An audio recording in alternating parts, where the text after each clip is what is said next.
sets new records, climate scientists say such heat waves are likely to become the new normal in the coming years. Extreme heat wave, and across the continent, records are being broken.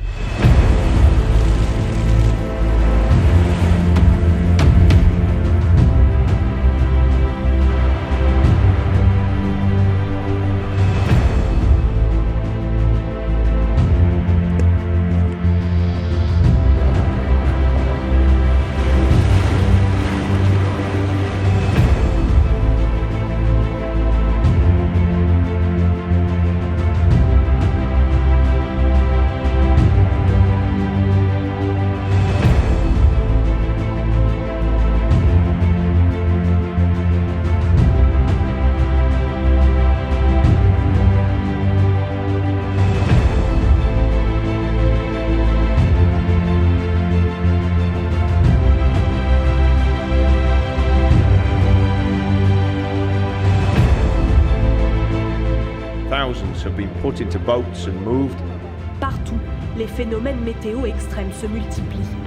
ويعد تغير المناخ أحد أكبر الأخطار التي تهدد التنمية على مستوى العالم.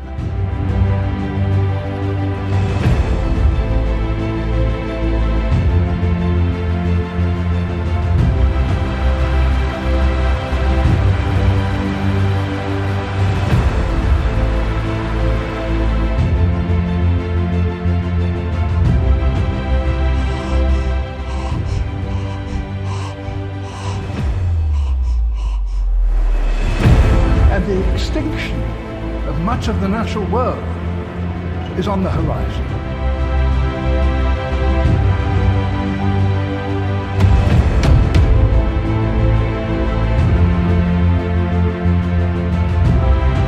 Yet you all come to us young people for hope. How dare you?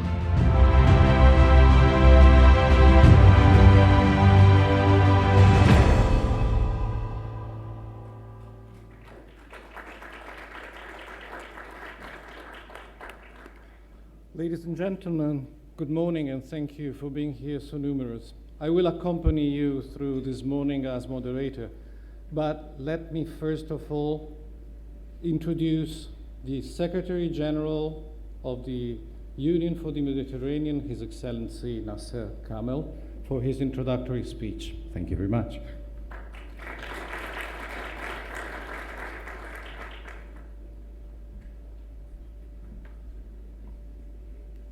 Good morning. I can assure you my speech will not be as powerful as this very illustrating video. Dear Minister of Croatia, Foreign Minister of Slovenia, I'm sorry, representative of the co-presidency, prominent heads of delegations, members of the scientific community, and all our UFM partners, ladies and gentlemen. It gives me great pleasure to welcome you to this year's highlight event of the UFM Regional Forum. I will start by expressing my most sincere regards to our co-presidency for being with us today and participating actively in this highlight event. Minister, heads of delegation, senior officials who are all over our meeting today, their presence attests to their continuing commitment and support to Euro-Mediterranean cooperation and the UFM, particularly on the important theme of today's high-level event. Moreover, allow me to convey a sincere message of gratitude to our partner from the Mediterranean Action Plan of the United Nations Environment Programme, and especially its Regional Activity Center, Plan Bleu, as well as the Organization for Security and Cooperation in Europe. Both institutions set an example in maintaining an action-oriented framework of cooperation. Last but not least, I would like to seize this opportunity to thank Professor Wolfgang Kramer, coordinator of the Mediterranean Experts on Environmental and Climate Change Network, and Professor Dr. Samia Sharif, coordinating lead author. Additionally, I want to thank all the distinguished group of scientists of the MEDAC network who were united in a quest to address a serious knowledge gap in our region and sought to produce one of the most comprehensive reports on climate change in the Mediterranean. In doing so, they provided policy recommendations that could serve as a guide for our decision makers in developing a suitable policy response. It was your determination and passion for science that prompted the UFM Secretariat, out of obligation and in alignment with our mandate, to support the establishment of the MEDAC in 2014.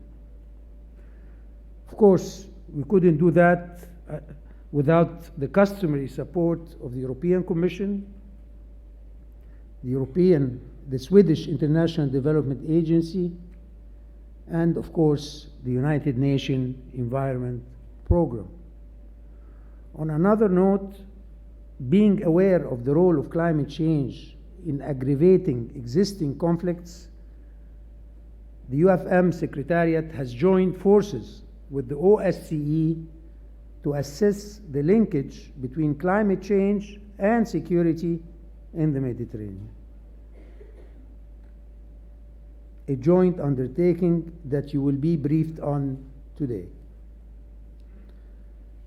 Ladies and gentlemen, as you are all aware, over the past few decades, we have been witnessing alarming environmental changes of unprecedented magnitude that dictate a prompt response. As such, we were keen on holding this meeting during one of our most important annual meetings of the UFM, a meeting where our member states participate on the highest political level, aiming not only to shed the light on your stellar work and diligent undertakings, but also to catalyze a suitable response that is proportionate to the gravity of the impacts of climate change in our region. And while the progress that has been achieved by our distinguished partners warrants praise, it calls more importantly for contemplation and urgent action. Indeed, the preliminary finding of the MEDAC report indicate that the undeniable calamities of climate change that looms across our Mediterranean as we speak at a faster pace than we thought they would. Not to be pessimistic, but some of the facts that I found most alarming in the report confirm without significantly enhanced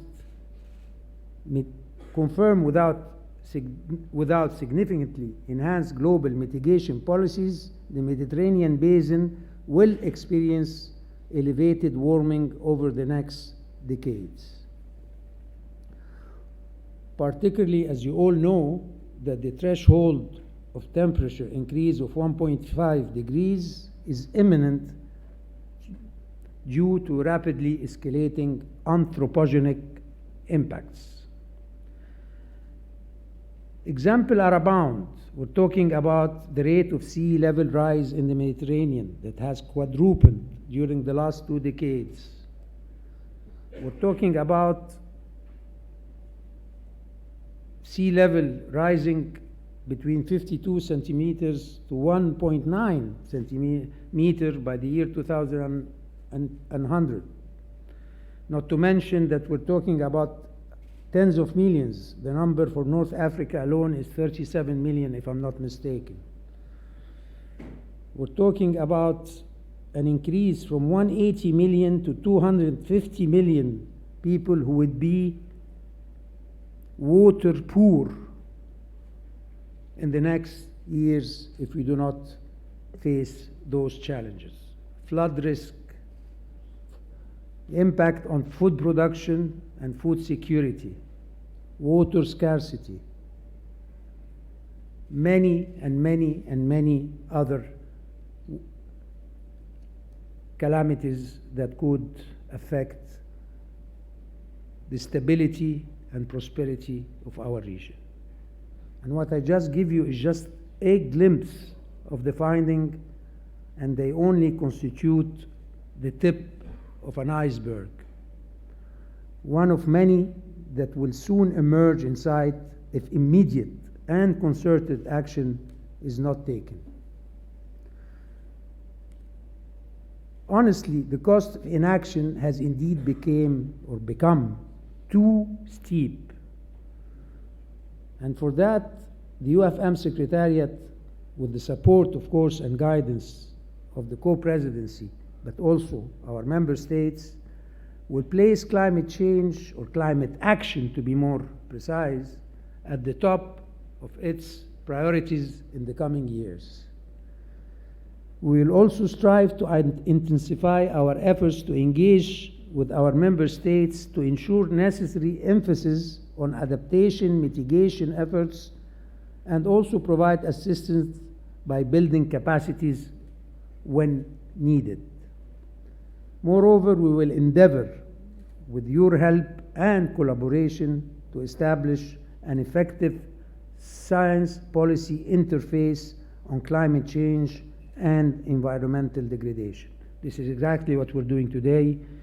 It is an exercise in science policy interface to deal with the challenge of climate change and environmental degradation. Because this interface between those two communities will aim to reduce uncertainty, counter, to be honest, denialism, which unfortunately is abound, and raise awareness with sound scientific facts. We will also seek to mobilize and enhance the flow of climate finance in our region. And I'm happy to witness that there is resources available, not only from the public sector and national government budgets, but I see a keen interest from the private sectors, all the way to pension funds and investment funds, to engage in impact investment in this field. Some pension funds have it in their core, in their board meeting, have taken decision to dedicate a percentage of their investment to projects that are supportive of a sustainable development and of reducing emission worldwide. We will also help member states find those resources, mobilize and enhance the flow of climate finance, knowing that we are one of the most impacted regions by climate change worldwide. Finally, I would like to thank you once again for your unprecedented efforts, and I wish you a fruitful discussion and a successful deliberation. Thank you very much.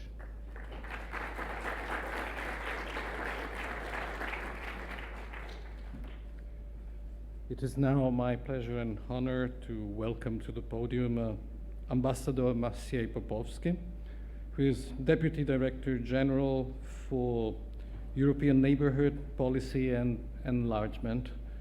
Ambassador, the floor is yours.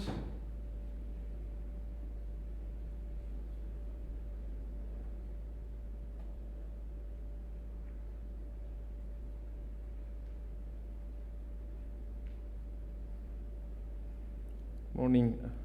Thank you very much. Should I come closer?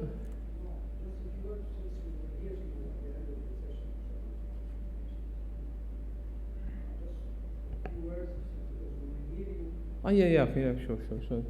So I'm afraid you're exposed to the double act by myself. But I'm very happy to be here, and thank you, Nasser, for the invitation. Union for the Mediterranean is a partner of choice for us, the European Union, and your focus on climate, sustainable development, blue economy is fully in line with our political priorities, those of today and those of the future.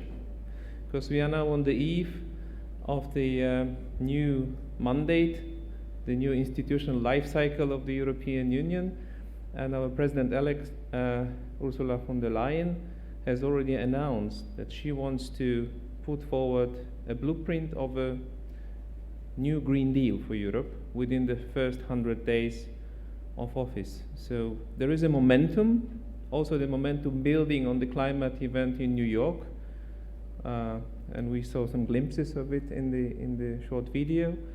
And we want to build on that momentum. There is huge demand for that. We are ready, we are determined.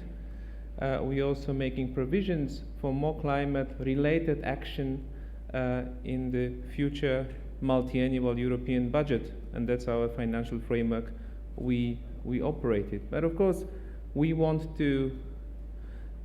our action to be evidence-based, hence the importance of the work done by the scientific community, the findings of which we're going to discuss this morning, and I'm really looking forward to your conclusions, to your suggestions, to your impulses for the future that will no doubt inform our policies and our decision making in the months and years to come, because the time to act is now. Thank you very much, and I wish you a very fruitful morning. Thank you.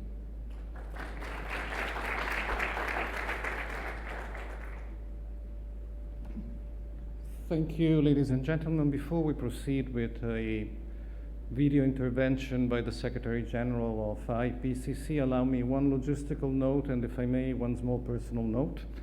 Logistical, organizers have asked us at the end of the event to convey people participating to the forum to go out from the front door, and the rest of the people, if I can kindly invite you to exit from the back door.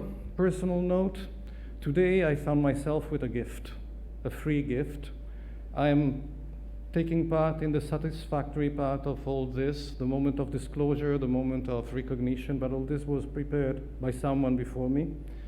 And I would like to acknowledge and ask to stand up my predecessor, Jorge Borrego.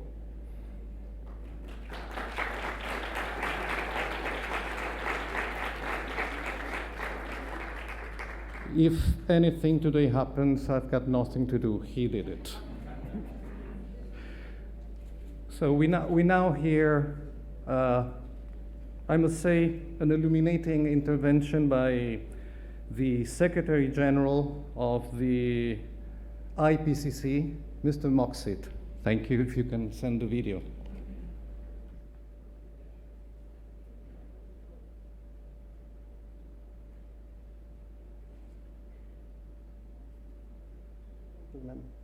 First of all, I want to thank Union for Mediterranean for inviting me to this important event about climate and environment in the Mediterranean region.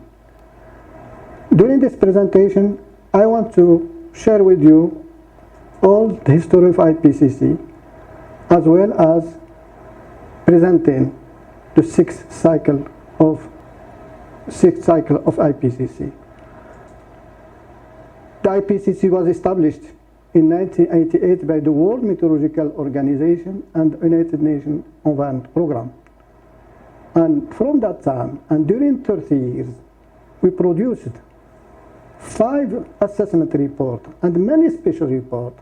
And also during these three decades, we got the Nobel Prize.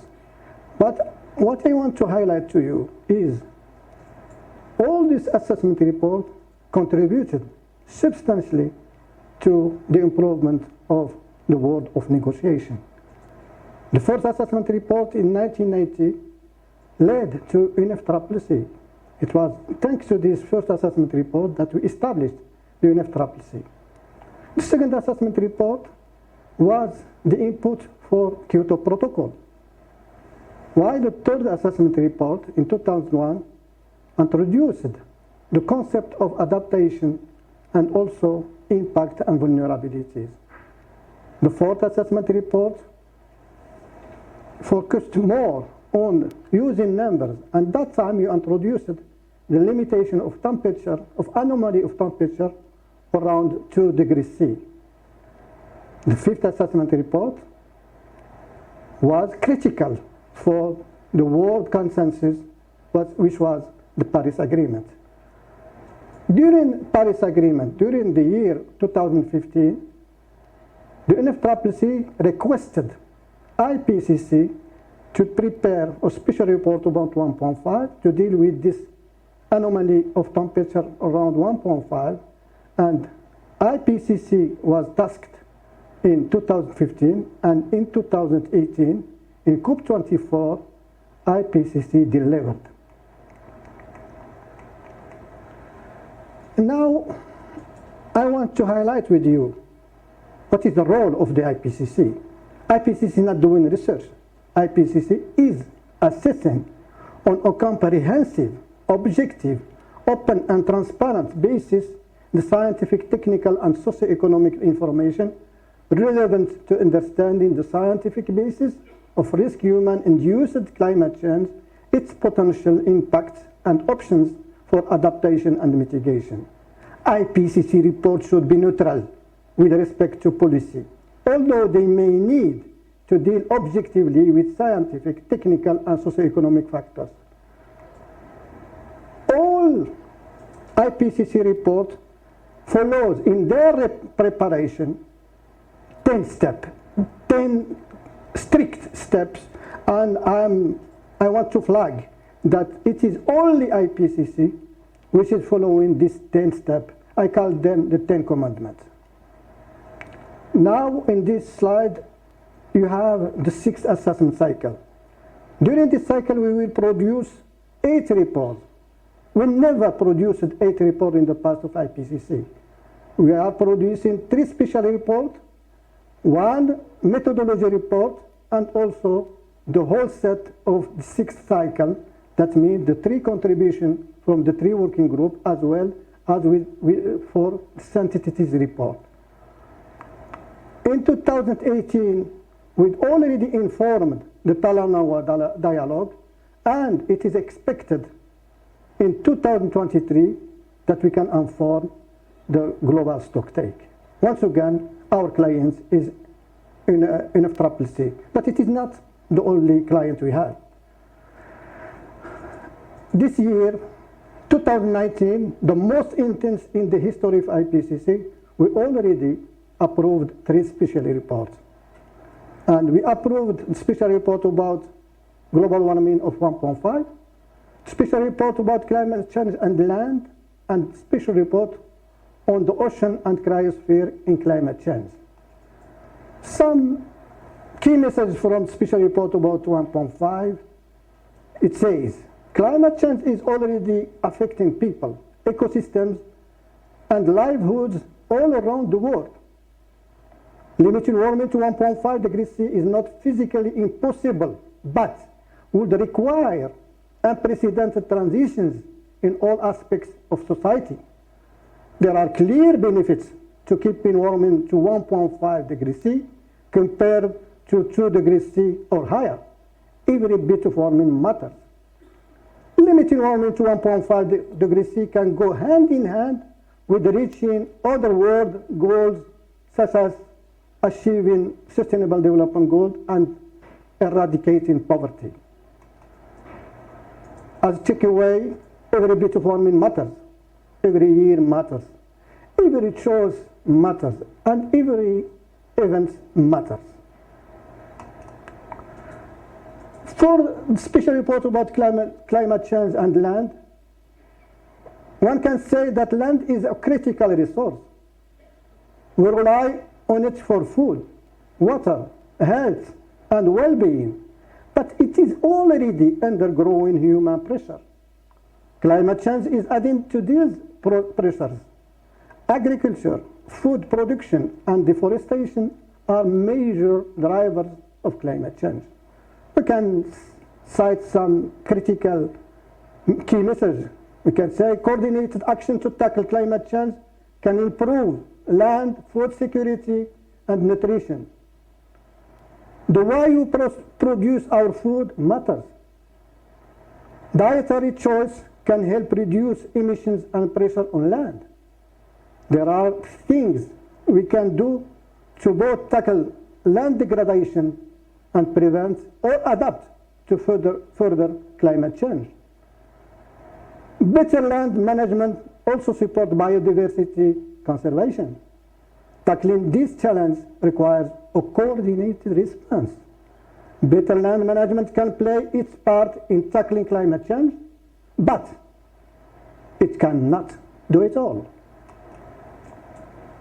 To take away, we can say land is undergoing human pressure.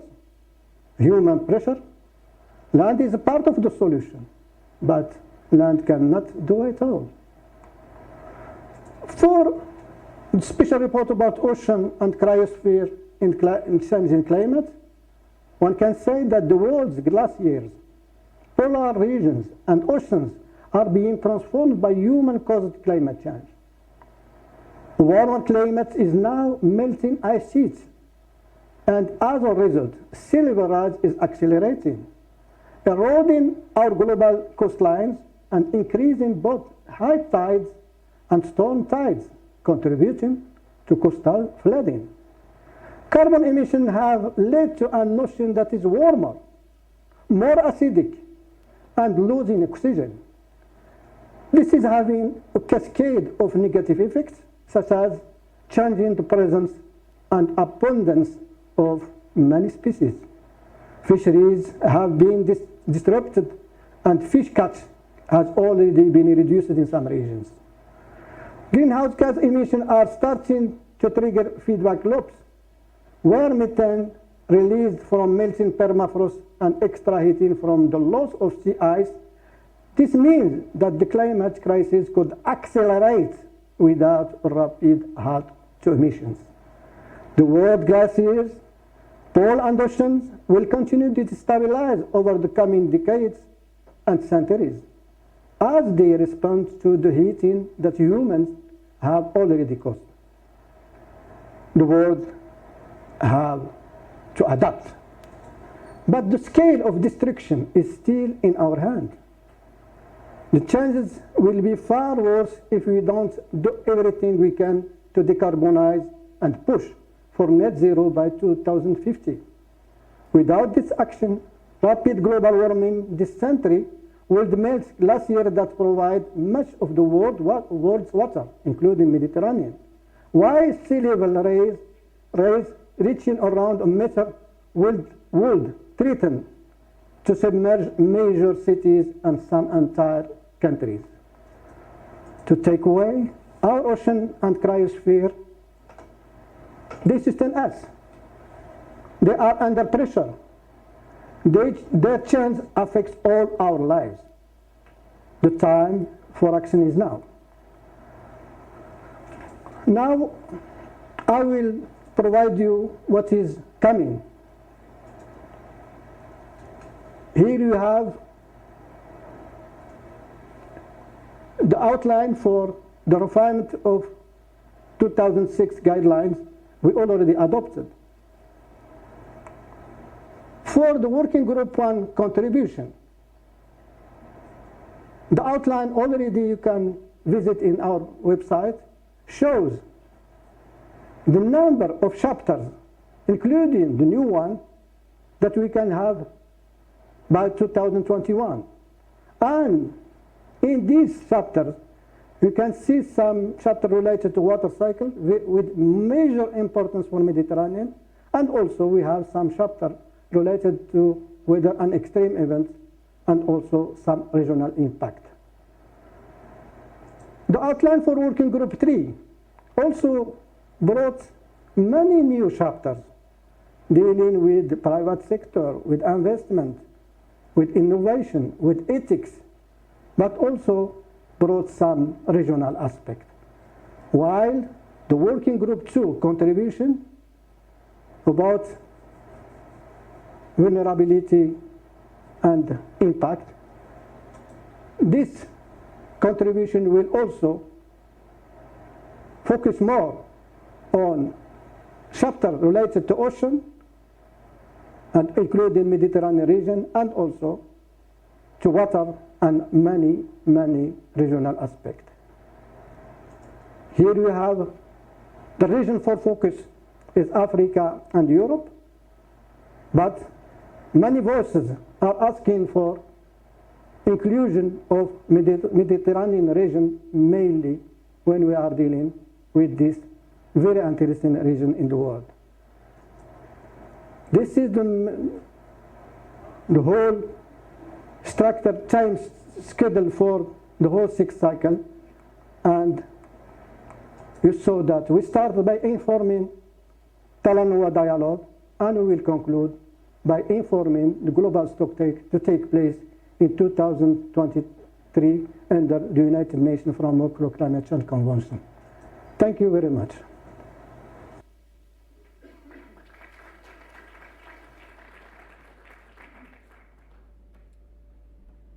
A framing from global to regional, but regional still has its importance and its autonomy in tackling causes and consequences.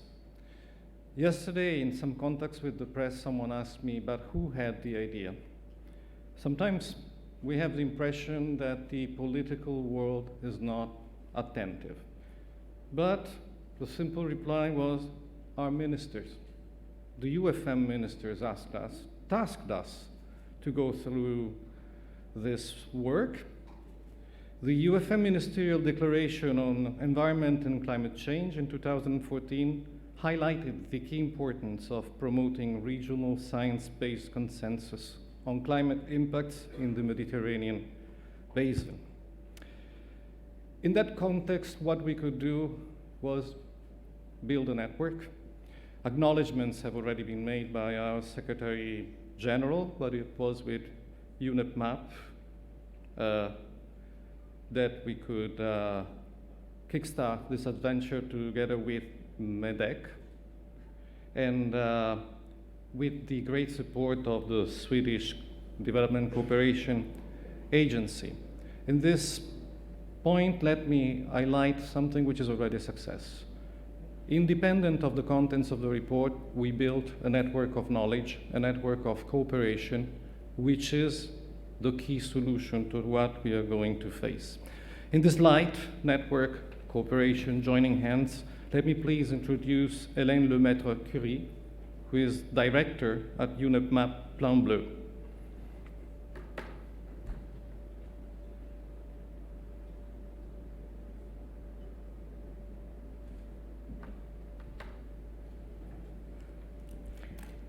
Good morning. It's a great pleasure to be here today. It's a great pleasure to see the results of this report that we have accompanied since this first idea in 2015 together. I'm the director of Plan Bleu. Plan Bleu is the regional activity center of the UN Environment Mediterranean Action Plan system.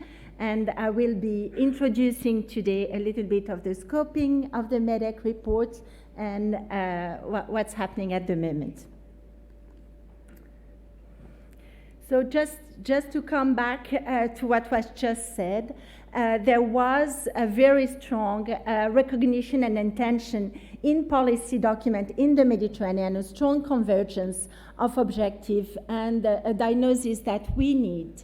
To make decisions on climate change, we need a stronger science policy interface. And this is present in a number of policy documents that have been adopted over the last 10 years. It is present in the Mediterranean Strategy for Sustainable Development. I think the ministerial declaration of the UFM was also already mentioned. And the MEDEC initiative is recognized as a flagship initiative in the Mediterranean Strategy for Sustainable Development 2016-2025. So a strong convergence of call for science, for further knowledge and further science on the subject. MEDEC started with an idea at the Paris conference in 2015 with a side event, and the idea was to develop a scientifically robust assessment of climate and environmental change and its impact in the Mediterranean basin based on sound, recognized public research. And it was also to make this regional science policy interface very much connected with policymakers, and that's where representative of the UFM and representative of the UNEP map system are also playing a strong role. We have formalized this partnership and this collaboration to support MEDEC together. So from this idea in 2015, we have been very glad to see that the MEDEC evolved, and together now more than 600 scientists from 35 countries contributing to this report on a voluntary basis, and all sharing the urgency to act on climate change and inform policy decisions. The MEDEC report is also contributing, and the authors of the MEDEC report are also directly contributing to ongoing exercises and the preparation of ongoing policy decisions. They are very strongly connected, as you saw, with the IPCC. They contributed to the report on 1.5 warming that was published a year ago. They contributed to the report on ocean and cryosphere that was just published and is alarming on some of the aspects on the Mediterranean. Alarming, for example, on sea level rise that was mentioned, but also on the future of Posidonia, which is a critical issue in the region. We are glad also to see that for the first time, the 6th IPCC report will include a cross-chapter paper dedicated to the Mediterranean basin. And there is a direct link with the MEDEC report. Some of the coordinators are the same. For the UNEP map system, there is a really very important uptake of the report that we are doing as it develops. The MEDEC co-leads one of the chapters of the State of the Environment and Development report, which is going to be discussed at the Conference of the Parties in December in Naples and published in 2020. We are also counting on the MEDEC report to develop the next foresight exercise at 2050 that has been asked by the countries for Plan Bleu to coordinate the preparation of. Of course, as you know, the MEDEC is also very important in the preparation, in the support of the work of the Climate Change Expert Group. And for us, we see an important contribution in collaboration with some of the innovative projects that we try to accompany on adaptation to climate change, including a network of innovations that can provide some elements of solution, but are complementary to what the science can tell us on the impacts. MEDEC has already produced some outputs. A year ago, a foundation paper was published in Nature Climate Change, and I think the graph here, which shows the discrepancy between the temperature increase in the Mediterranean and in the world globally, was striking. The MEDEC also produced a preliminary assessment, and I think you have received it in preparation of the conference. It was first released at UNFCCC COP in Poland, and has been updated and is now available in English, French, and Arabic. The MEDEC report gathers today 85 scientists from 20 countries working on a voluntary basis with a strong representation of women in the coordinating lead authors and authors from southern and eastern shore of the Mediterranean basin. It is a highly transparent process, as we will see, and it also involves stakeholders and policy reviewers, and is prepared in close collaboration with policy decisions to be taken. The work plan in front of us, so the MEDEC coordinators may say more about that, but we are now ready to launch, they are now ready to launch the external review of the second draft by scientific experts.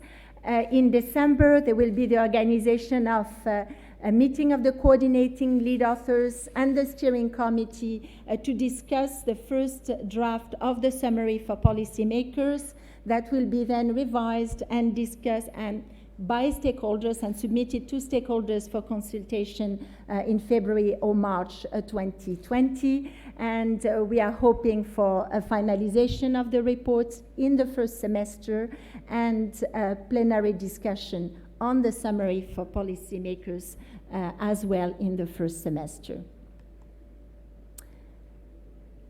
It is extremely important, I think, for all of us in this room and for all of us in the Mediterranean that this report doesn't stop at the report level. So the goal of organizing communication and dialogue on the report's results is a very important goal in front of us collectively. We have seen that today policymakers, but also society, is calling for information, is calling for dialogue with scientists, and that in front of us in the next years, and how we will collectively organize to do that is a very important aspect. We are also counting on the reports to be a strong bone of the next regional foresight at 2050 that I mentioned. The aspects that we see with the report on the cryosphere and ocean of coastal impacts is a very important one. We also have the conviction that we need to involve scientists further in lessons learned on what is being implemented on the ground at the moment. What's working, what's not, what are the lessons learned, what are the key bottlenecks, and we see it as an interesting potential development, as well as a strong call from the territories and from local partners to also develop or strengthen their own science policy interface, where MEDEC authors and MEDEC coordinators could play a great role. So thank you for this quick introduction. I'd like to take the opportunity to thank all the institutions that are supporting the process, some of them through Plan Bleu, and we are glad to continue on this adventure together, and we are really looking forward to see the report that is now very close to be finalized.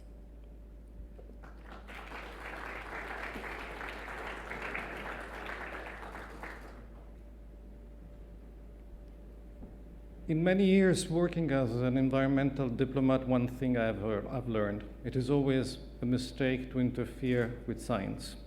So let me retreat from any ambition to moderate them, and as we get to illustrating the substance of this report, let me invite and deliver entirely to them the next hour or so. Please, Professor Wolfgang Kramer, who is MEDEC coordinator, and Professor Semia Sherif, who is the coordinating lead author for the MEDEC. The floor is yours. Thank you very much. So, good morning, everybody. So, it's very difficult because I have to stay here. So, I'm just waiting for the slides. Okay. So, we are here to present you the first results of our report, so the MEDEC report about the risks associated to environmental and climate change, specifically for the Mediterranean region. The first part will deal with the relation between climate and environment, and I'll focus a little bit and speak about the water and food issues, because this is an important point for the Mediterranean.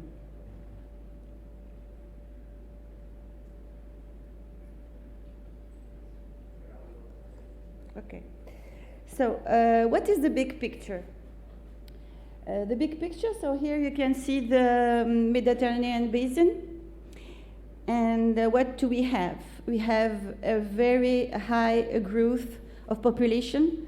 So we can see that from 1970 to now, we have quite a doubling of the population, going from 276 to 517. And it is expected even to grow more. The distribution of the population is now quite equal, and it was quite equal in 2005 between the north and the southern part of the basin. But it is expected that in 2025, this distribution will be uneven, so we will have 1/4 of the population in the northern part and 3/4 in the southern part. This is very important because, as we will see, the major issues are in the southern part, especially for water. But even these issues are migrating to the north. The second thing is that we have 1/3 of the Mediterranean people are living on the coastal areas. So 174 million people are expected to live in these coastal areas, where you know now that there will be a sea level rise. So it's also a problem. So with this growing population, uneven distribution, and all the distribution on the coastal areas, we have this warming. So I will try not to repeat what everybody say, that temperature is rising, etc. But what we have done in our report is assessing and seeing what has happened and trying to build some scenarios. So what is the historic warming? In the first figure, we have two lines, a blue line and a green line. The blue line is the increase of temperature from the Mediterranean basin, and the green one is for the whole globe. So it begins at the pre-industrial time. So from the pre-industrial time, you can see a neat increase in the globe, for the globe and for the Med region. This acceleration, this warming has accelerated since 1980. And it's especially visible for the Mediterranean region, where the acceleration is higher. So we have the blue line you see at the end is higher. It is a Mediterranean line for the increase of temperature, and the green one is for the globe.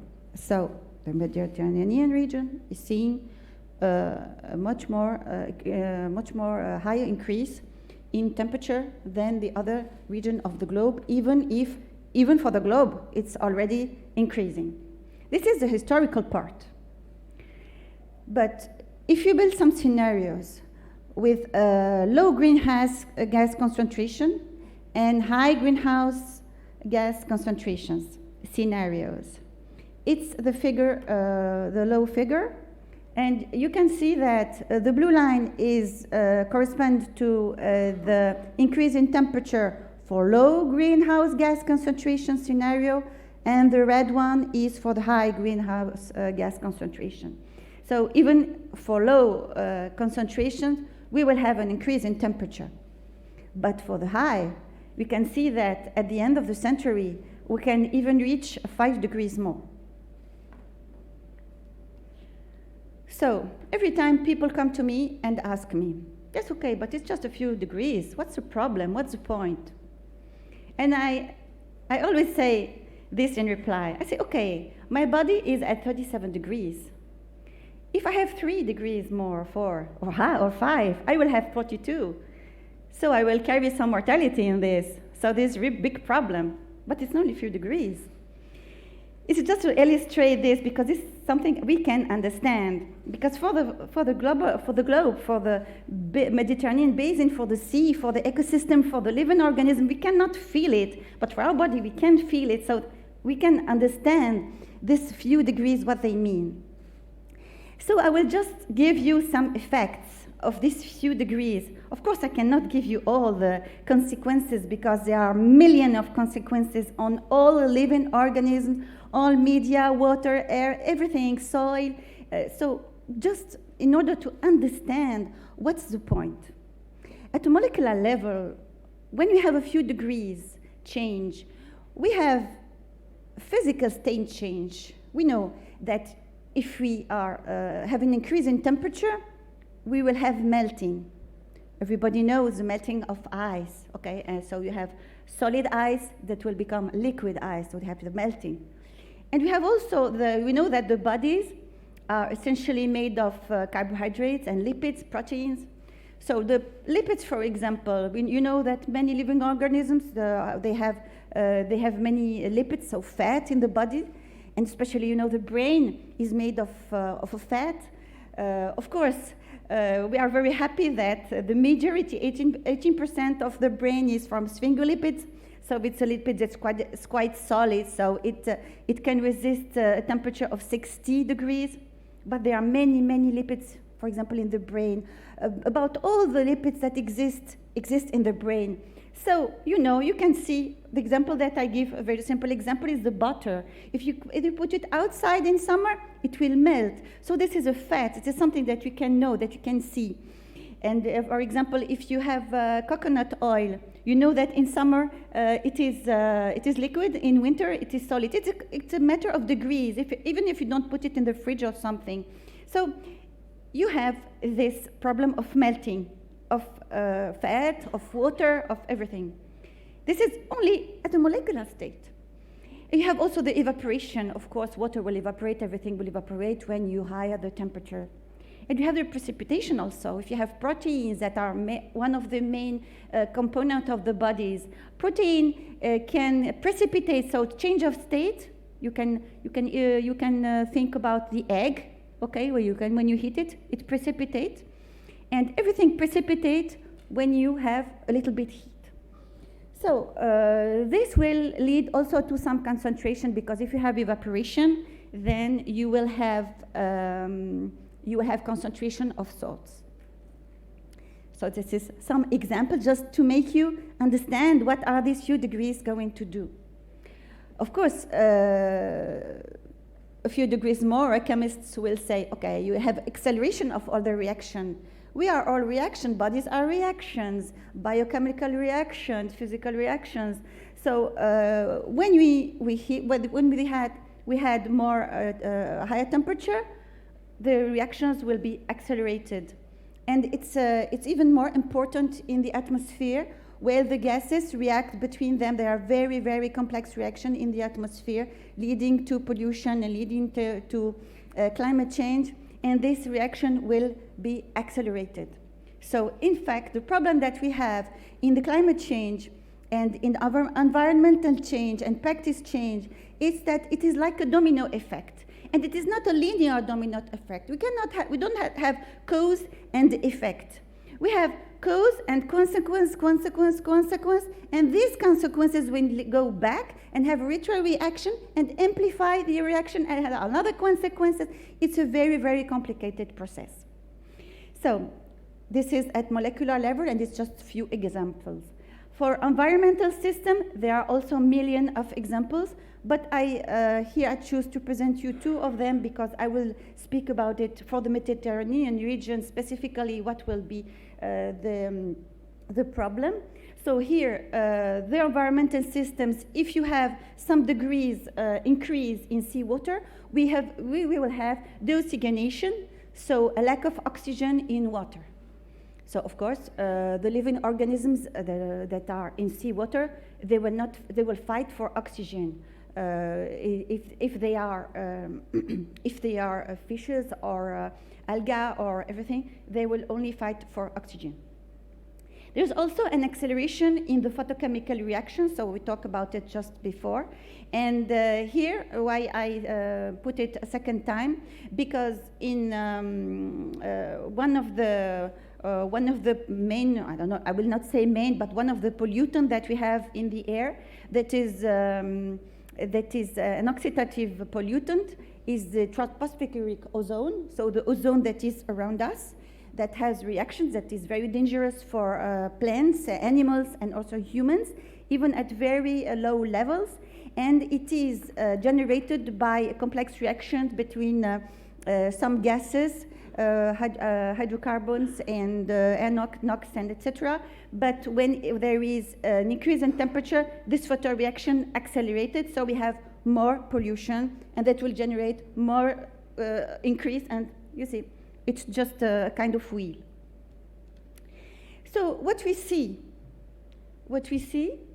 everybody see in the Mediterranean, I'm sure that every one of you know that, is that the phenomena, the extreme events have increased. We have more floods, we have more droughts, we have the period of summer is larger, and we had heat waves, and it is, when we see the history, we see that they come back, the return period, it's the name, so the return period, so the time that it comes back, it was about 1 century for some things, 40 in some regions, years, but now it's quite every year, or sometimes every few months, so we can have many floods in a single year, or in many regions, drought.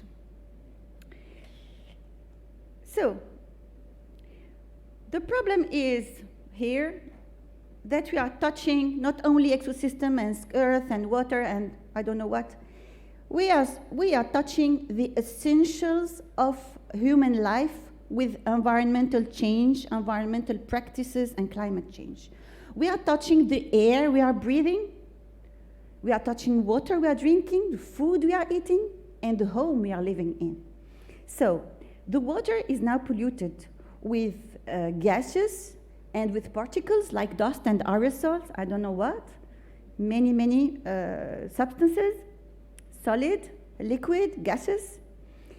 We have a problem of home, because if we see that 1/3 of the people of the Mediterranean is living on the coast, if you have a sea level rise, I don't know if you see the picture, I hope we have it.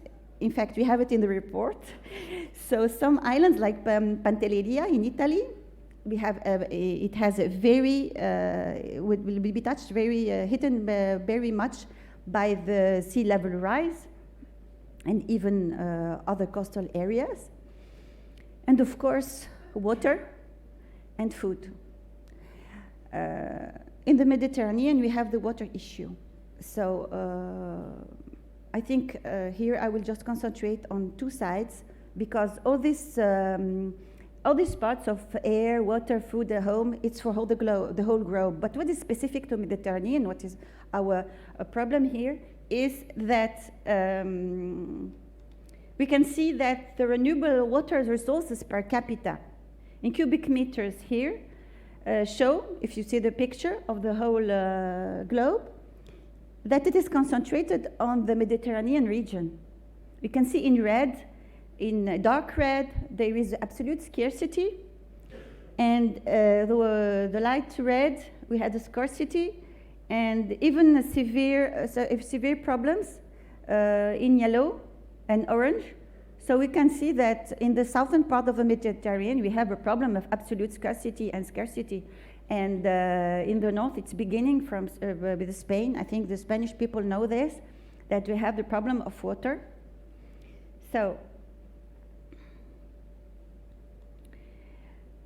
we know that the increase in temperature is relates so the rise in water consumption. So it is proved now that the water consumption increases with increasing temperature.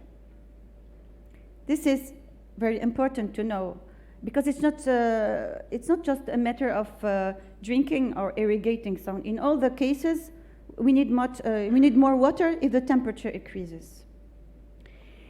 Here I have an example. The second figure is the example of surface water.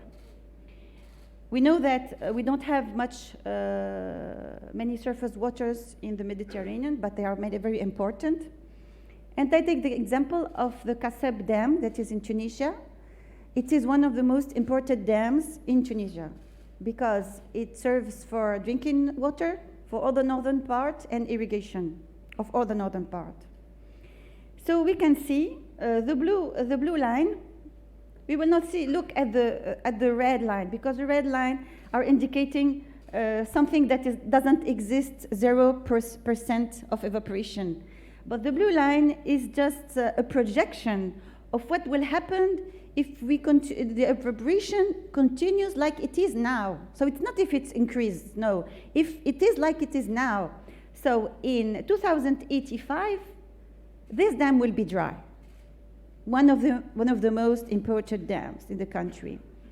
And we have done we have seen that in quite all the dams, it is quite the same. The most important dam of the country. So the surface water will be completely depleted in 50 years. So we have the problem of evaporation with with temperature increase for surface waters. What's the problem with underground waters? Because the main resources we have is surface waters from rivers and underground waters. Okay, for drinking, for irrigation, for everything. This is a fresh water source. Here we have a figure. On the left side, we have a normal sea level, and we see the well that is going in the groundwater in order to pump fresh water. If there is a sea level rise on the right figure, you see that the well will not pump fresh water, but it will pump seawater. So we can see very well how the level rise of the sea water will induce a salinization of the water, of the underground water. Okay? So we have two problems in the Mediterranean regions for the groundwater.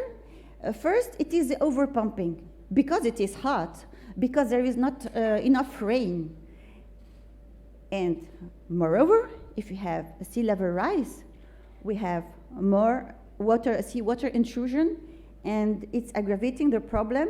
And what will happen, this well will be abandoned, and the agricultural area that are near these wells will be also abandoned. It is already the case in many places.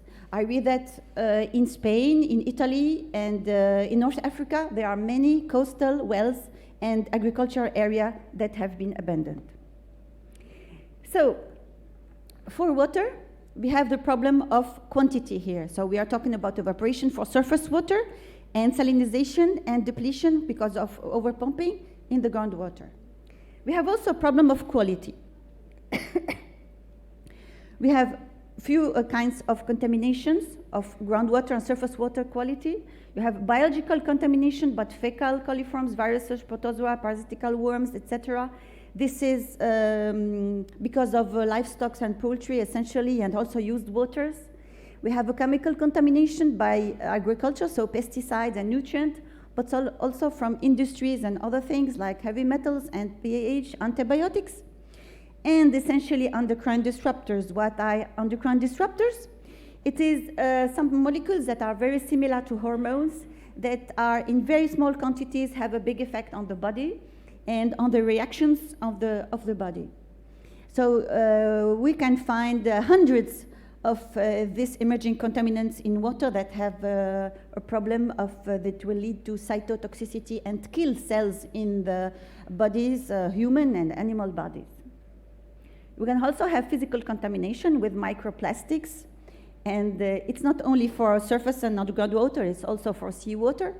So the sentence that we can see now, we can hear every time now is that we have more plastic in the sea than fish. So this is something that can hit the mind.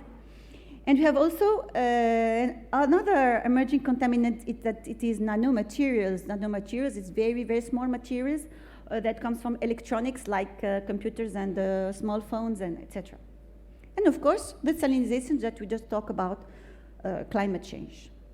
So we have a problem in Mediterranean. You have already a very high scarcity, high population, and we have the depletion of surface water, groundwater, and a problem of quality. So let's talk about another thing. It's not only water, because Here we have the problem of water for drinking, water for irrigation, essentially. In the Mediterranean region, we have also the Mediterranean, so the fishing. No. And the food. So for the food, we are all eating bread or pasta or couscous on a daily basis. So this is specific to Mediterranean region. And it represents 60% of the world's growing area for durum wheat. We do pasta and couscous and bread from durum wheat. And if you see what's happening with increase in temperature, 1 degree increase will reduce the yield of wheat from 7.5%. So if you look at the high GHG scenario that we see in the beginning for the end of the century, so we would have 37.5% of degree of reduction. So what does it mean? That quite more than 1/3 of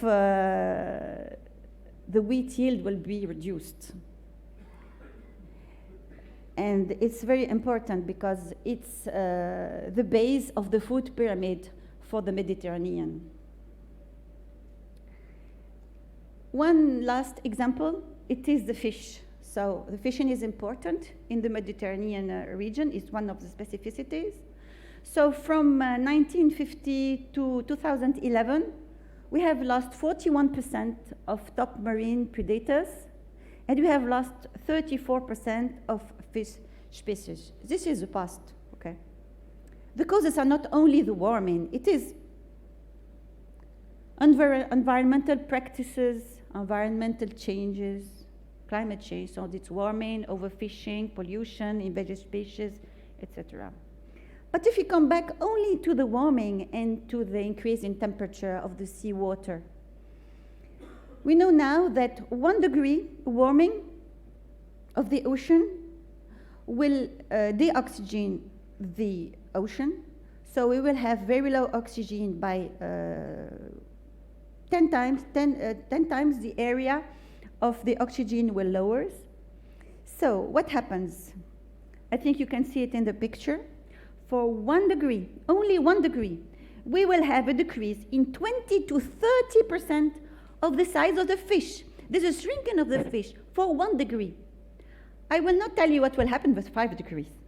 So we can you can just do yourself the calculation. We have big fishes, we will have small fishes. So this is the thing I want to present you today. Of course, there are thousands, tens of thousands, hundreds of thousands of effects. And we will try to put everything we find about Mediterranean in the reports and assess the risks and show how it is coming, what are the drivers, and what are the consequences, and we try to put some scenarios. So I hope you learned something today and you enjoy the speech. Thank you very much.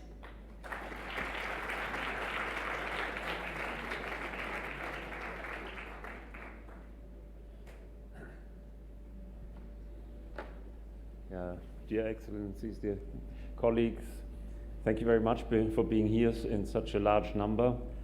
Also, personal thank you to Semia, who has prepared this presentation with me over the last days and weeks. My name is Wolfgang Kramer. I work for the Mediterranean Institute for Biodiversity and Ecology in Aix-en-Provence, and I will speak to you about the second half of our preliminary report. As you understand from what Hélène Lemaitre-Curie said, the report is still in preparation. Many people are working hard day and night at the moment, and they will particularly now listen to other experts that have not been participating in the work by asking them to review and to make comments. We will stay a little bit with the ocean, but we will come to the land later on. Obviously, when you have a warming situation such as in the Mediterranean, there's also warming in the ocean. And this is a map of sea surface temperature change historically observed. Remember that you could also see that from Semia's talk. A lot of our results are actually observations. They're not models, speculations, imaginations for the future. They actually observe changes, and from these we derive the knowledge that we need for understanding what the future could be. What this shows is that there's significant warming in the Mediterranean, but it also shows that that warming isn't equal. It isn't the same in the different parts of the basin. And if you look at biological or social responses to these changes, you will have to take this into account. If you average across the entire basin, you see a strong warming curve by about 0.03 degrees centigrade per year, with fluctuations naturally, but even over this relatively short period, you see that there is a clear trend, and it is similar to the atmospheric warming. Let's look briefly at the warming a little bit down into the water column. Why is this interesting? Because of course the organisms that Semja was talking about, they are living not at the sea surface but a little further down, and this is the 10 to 30 meters part of the water column in the Mediterranean, and you see that it's actually more patchy. There are areas where there's more cooling, and there's areas where there's more warming.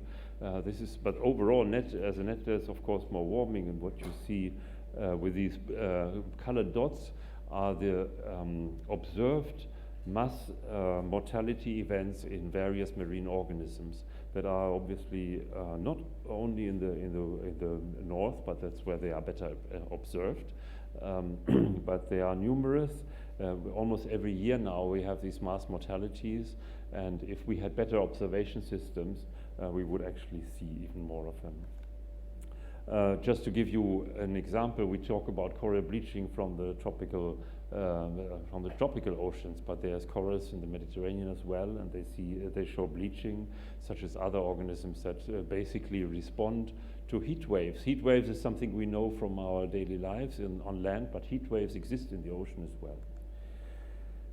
This is a global graph from the IPCC, which I find particularly frightening, and it asks the question, or it answers the question, where does all the warming go? If we heat up the planet, where does the energy that actually is absorbed by the planet, where does this end up?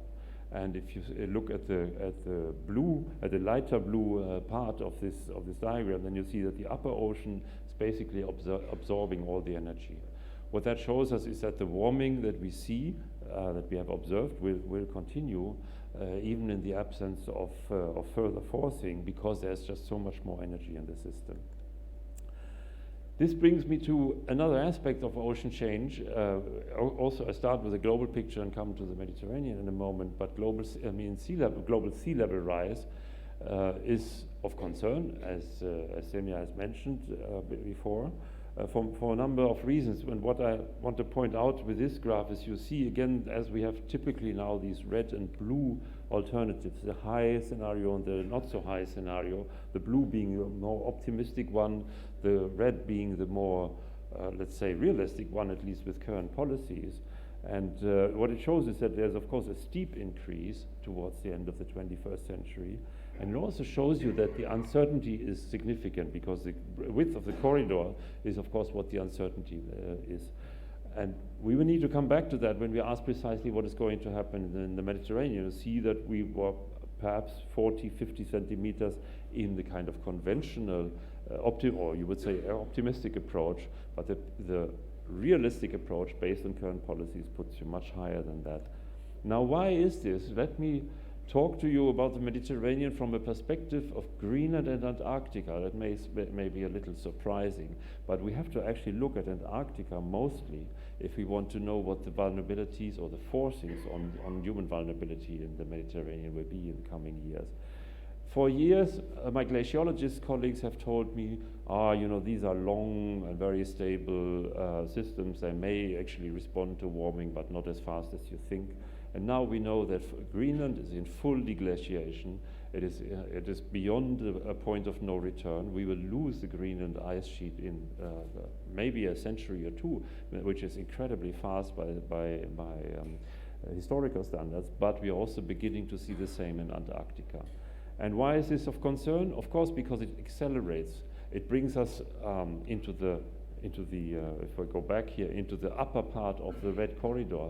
It tells us that what the conventional models so far have been predicting without consideration of Greenland and Antarctica has not been realistic.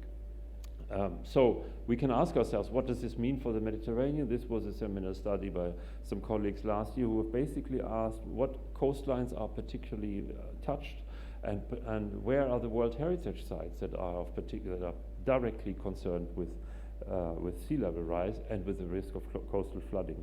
And I invite you to look at the study in detail, because it gives you very much local information. Speaking about Venice, is kind of the obvious case where the Venice people are used to high water events.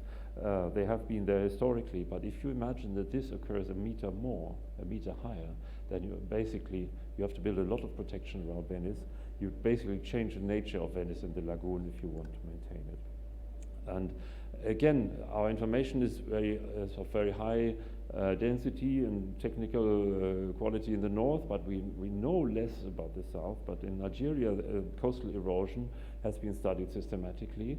And again, it's observed already now from the little increase that we've had.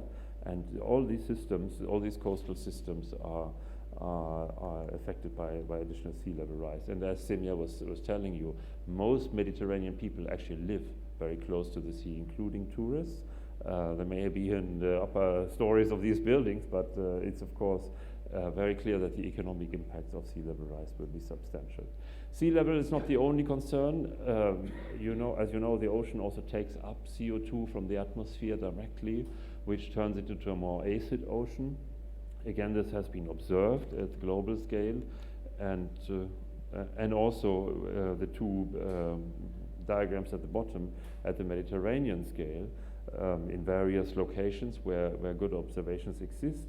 And you notice that again, in this time in the upper part, there's a slightly faster acidification than there's in the below part, below 50 meters. This is a beginning of a trend, but the frightening part of it is that we can immediately calculate it. It's a very simple. It's like if you produce a bottle of mineral water, you increase the CO2 content of the atmosphere above the water, and the water will absorb it and automatically increase its acidity. This is in French. I apologize, but this shows you that we have now good knowledge from various groups of organisms of how they react to acidification, and it's different for different systems. But essentially, the mollusks and the shells and everything that builds something out of calcareous will be affected very, very strongly. But also other systems such as fish and corals and crustaceans. The red ones, or the red-orange ones, are the negative impacts. There's a few positive impacts as well, but they're totally overwhelmed by the negative impacts. And so basically it affects the entire ecosystem, and it affects also very real economic interest, because a lot of the commercial use of the ocean is linked to these systems. Now, let me show you a picture from southern France from the 1920s. And why am I showing it? Because it is a good example for other things that happen in the Mediterranean basin. Because if you come back to this place, this is from a postcard from the 1920s, and you look at it now, you see that it has changed dramatically. Now, you may wonder why I mentioned that in the context of a climate change talk, because if you're asking yourself, this is not climate change. No, it is ongoing land use change. It is the abandonment of rural livelihoods in much of the Mediterranean area, which also changes the landscape. I'm not saying it's for the good or for the bad, but it needs to be recognized, as was illustrated in the first part already, that there are numerous changes going on, and we need to assess every one of them in order to make realistic scenarios for the future. So this is not a climate change picture. This, however, is from the summer 2003, from the big heat wave, where parts of southern France were basically turning into a situation that resembled pretty much the Sahel, and there are other situations like this, which raises the big question about: is an extreme event, is a freak year like 2003? Have they not occurred in the past? Yes, they have, but they are becoming much more likely, much more frequent now.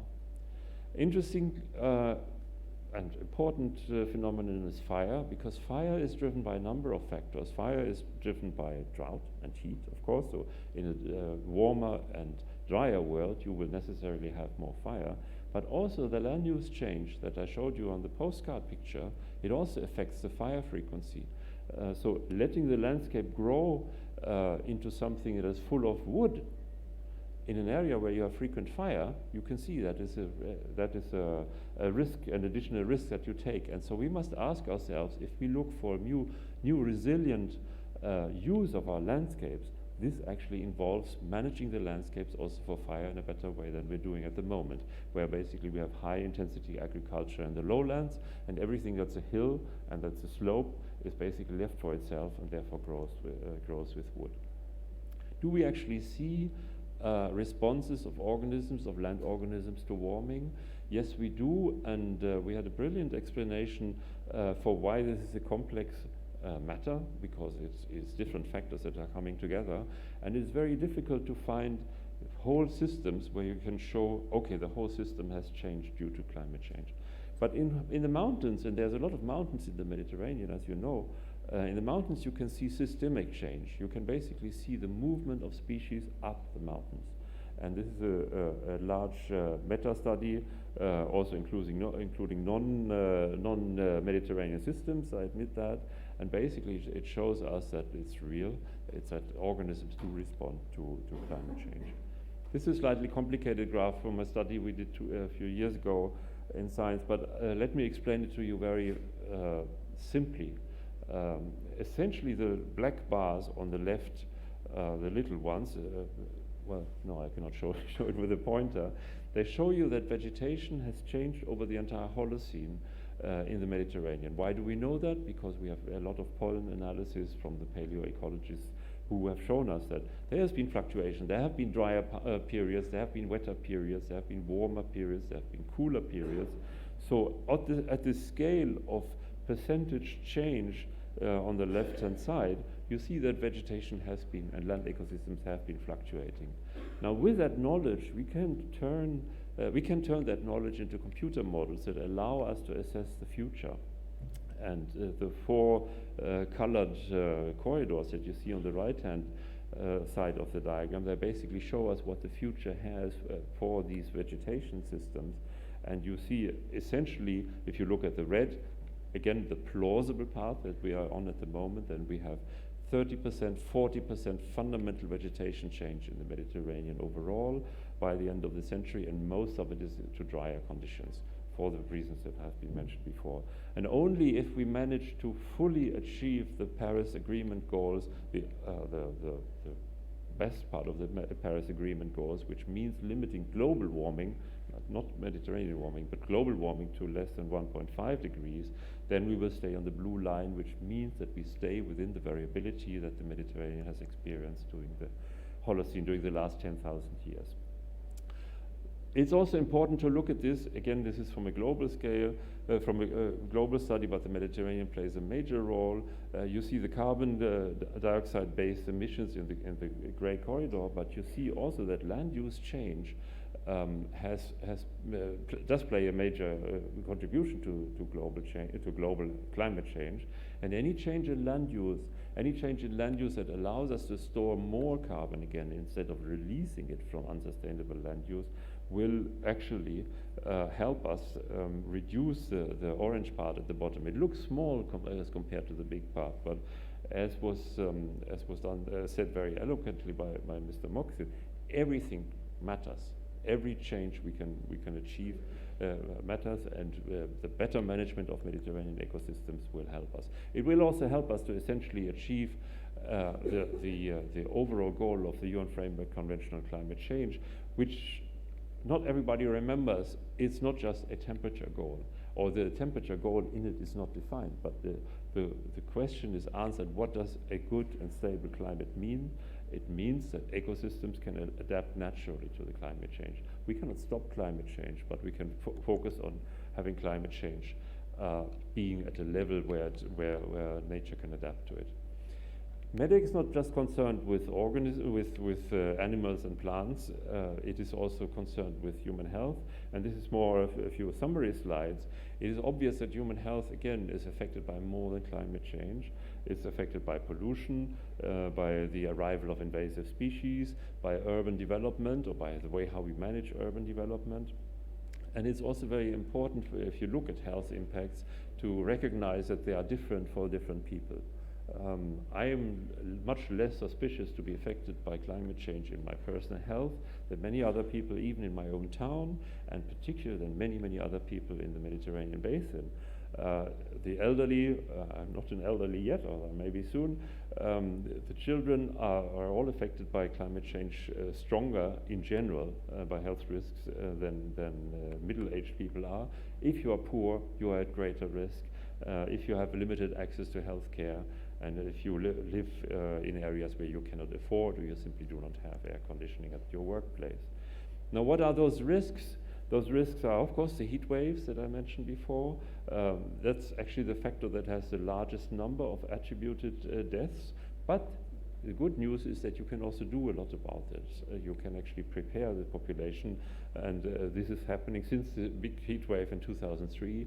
A lot of activities happening in that field. Droughts also affect human health directly, because there might simply be a shortage of water, but it also affects the food supply. Floods are sometimes a direct health risk by killing people, but they also contribute to the expansion of diseases by allowing vectors to survive longer in flooded areas. And this leads to the expansion of disease vectors such as mosquitoes and ticks, where we see systemic change in the Mediterranean, but also in the rest of Europe, for several important vectors, such as vectors or the diseases themselves, like the West Nile and the chikungunya and leishmaniasis. Also, if you have more forest fire, there's actually more health risk from that. People from Southeast Asia know this very well, but we're beginning to see that in parts of the Mediterranean basin as well. Interesting thing is that many, but not all, of these risks are associated with pollution, with other than carbon dioxide pollution. For example, ozone, which has been mentioned by Semir, but also with nitrous oxide. That is of concern, because these are increasing as well. But it also shows us that we have a big synergy opportunity, that actually anything we do to reduce pollution, and we know of many ways of how to do that, will also be good for climate and together for health. Coming back, giving you just an illustration for the heat wave problem. This was a study from a few years for the Eastern Mediterranean big cities, and it basically shows the distribution of the warmest nights or the warmest months during the summer over time. In the blue for the recent history, and in the orange for the future. And it basically shows us that we are moving towards a situation where hot night will be the coolest hot nights will be warmer than the warmest hot night today. If you can follow that argument for a moment, it is really frightening. If you in the month of August, if you experience a night and you say, okay, at least the temperature has cooled down a little bit, you will not have that anymore under the changed climate by the mid or the end of the next century, with all the associated health risks. Also, just more as a symbolic picture, this is one of the disease vectors that are spreading more across the Mediterranean. Unfortunately, we don't have, thank you, unfortunately we don't have good data for the southern Mediterranean here, but you see that the tiger mosquito is spreading for numerous reasons, and it's carrying problems with it for human health. And the flooding, I've mentioned that flooding is a consequence again of climate change, because you have these more intensive rainfall events, but it's also a consequence of poor planning, such as was the case here in Cannes, where you're basically increasing the sealed surfaces and not allowing the water to enter into the soil. Coastal risks are substantial, and they affect human lives for livelihoods. That is important distinction to be made. There's a direct risk for your infrastructure, for your house, for your port, for your financial, but also for your financial investments and for the workplace that you are in. That actually, with increased sea level, you see a reduction in human livelihoods. I've already mentioned the pollution problem. Let me come to the trickiest part at the end, and I've not covered it all. The question is, does global warming increase conflict? Does it affect war? Does it affect other kinds of political instabilities in the Mediterranean or anywhere else? There's a huge debate out there on this topic, partly triggered by this paper from 2015, where in the proceedings of the National Academy of Sciences from the United States, so a very prestigious journal, and essentially what they have shown is that the droughts in Syria in the earlier, well, basically before the war, during the 1980s and also the 1990s, have been so substantial that they have obviously, like they would do anywhere else, destabilized the agricultural production systems and thereby the national economy, because Syria, after all, is a very strongly supported in its economy by agriculture. And then was basically the more intensive drought during the period 2005 to 2010, and it, let us put it this way, coincided with the political instability arising for numerous other reasons that I don't need to explain to you in this room. What the current consensus is at the moment is that if you have additional warming and additional drought, you can produce additional stress on the economic system in any country, even in northern countries. You will basically reduce the resilience of that country to other forms of instability. And for the case of Syria, this is the refugee numbers for the entire region, and this is now 2015, so you know the trend is continuing. Nobody would go to a refugee and tell him, you are a refugee because of climate change. No, but these refugees are there as a consequence of a generally destabilized system. And from a scientific perspective, we can tell you that the system has been additionally destabilized by the drought. And what does this tell us about the future? The future tells us that if we accept an amount of warming and an amount of drying and an amount of sea level rise, explained very eloquently by Semja, that actually puts out of livelihood of their possibility to exist coastal smallholders, the entire farming sector of the Nile Delta, basically everyone who lives and produces something close to the sea in the Mediterranean, then who are we to say that this does not increase conflict? It's not possible to think of a world that is changing to this amount in the human livelihoods where conflict would not increase.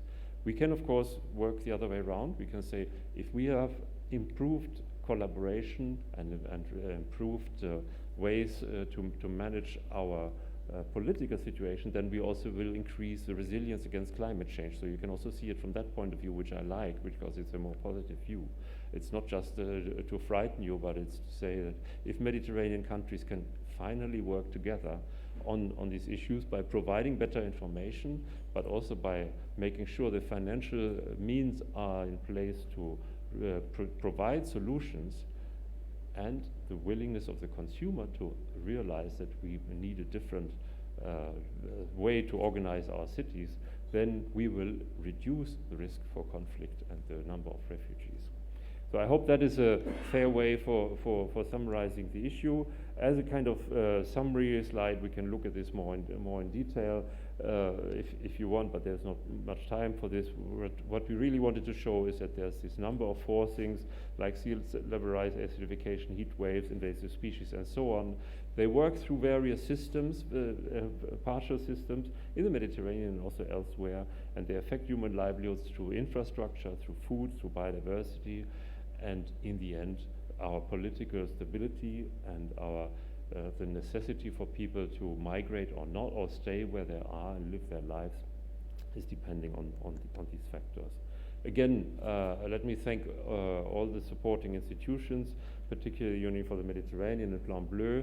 I also want to thank the Swedish government for providing funds through these channels to us. We hope to be able to deliver a high-quality report when we are finished. We're not quite finished yet, and I also want to thank all the partners here at the bottom of the slide who have supported us in various activities. Thank you. We are ready for a round of question and answers. And Semja, maybe if you come up and we sit down here.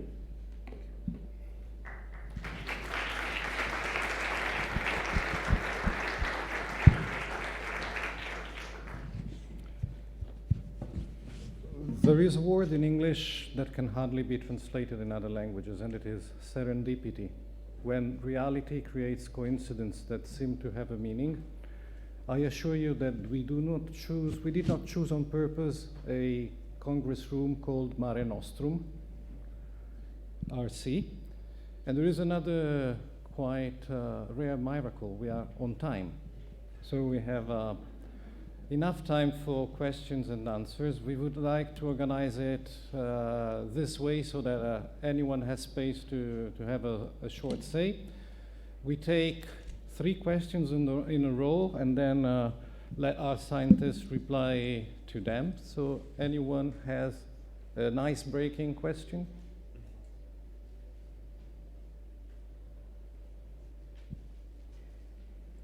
If we can.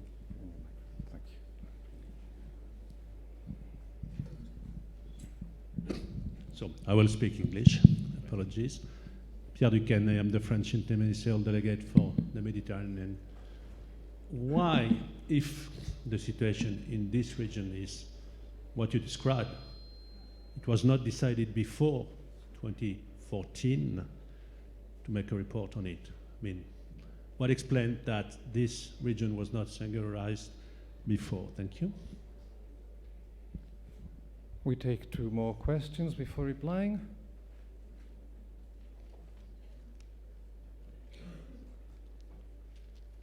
I need 2 more questions because Ambassador Duquesne question is dangerous and I cannot live all the time.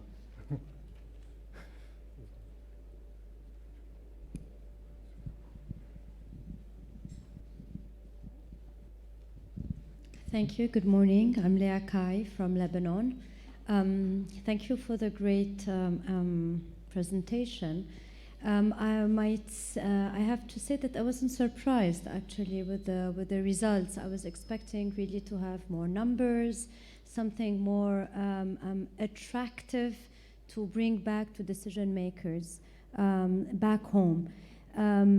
Is there any more quantified impact that is present in the report, and are you envisaging to give a monetary value and a cost estimation on these impact or on possible adaptation measures? Thank you.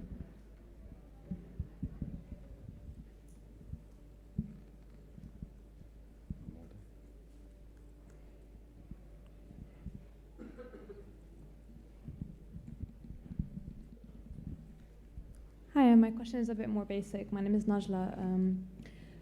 There's a number in the report or in the preliminary report that really shocked me. That's 250 million in the Mediterranean will be water poor in 20 years. What do you mean by water poor exactly? And is that the worst case scenario or is it the best case scenario, meaning that we'll have climate policies suitable before then? Thank you.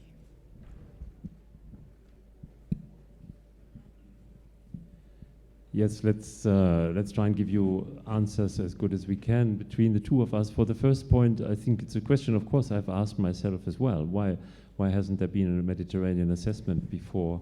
There have been reports. It's not that this is a global first, but I think it is very well known in this room that the Mediterranean is, on the one hand, a closed basin and a regional entity, but it also sits on different continents and in different socioeconomic worlds and in different political worlds. And for example, for the IPCC, it has been more natural to cut up the world into Asia, Africa, and Europe than it has been to look at the Mediterranean as a single entity. And I regret that.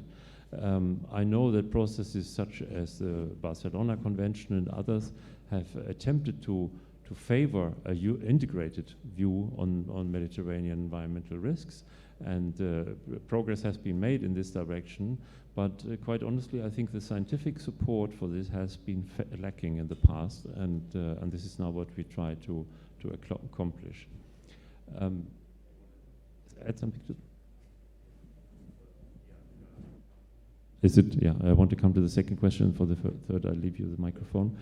On the precise numbers, I totally understand, and there are different answers to this question of why are there not more precise numbers. The first reason is, I have to apologize, we are still in the process of finalizing the report.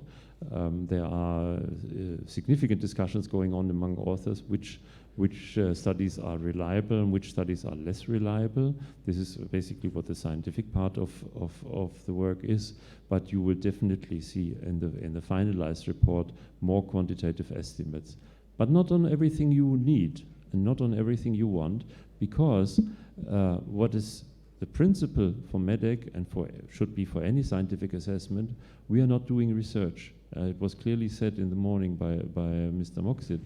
We are synthesizing the current knowledge in the scientific literature, which is very hard because there are many, many papers, but also because there are huge gaps.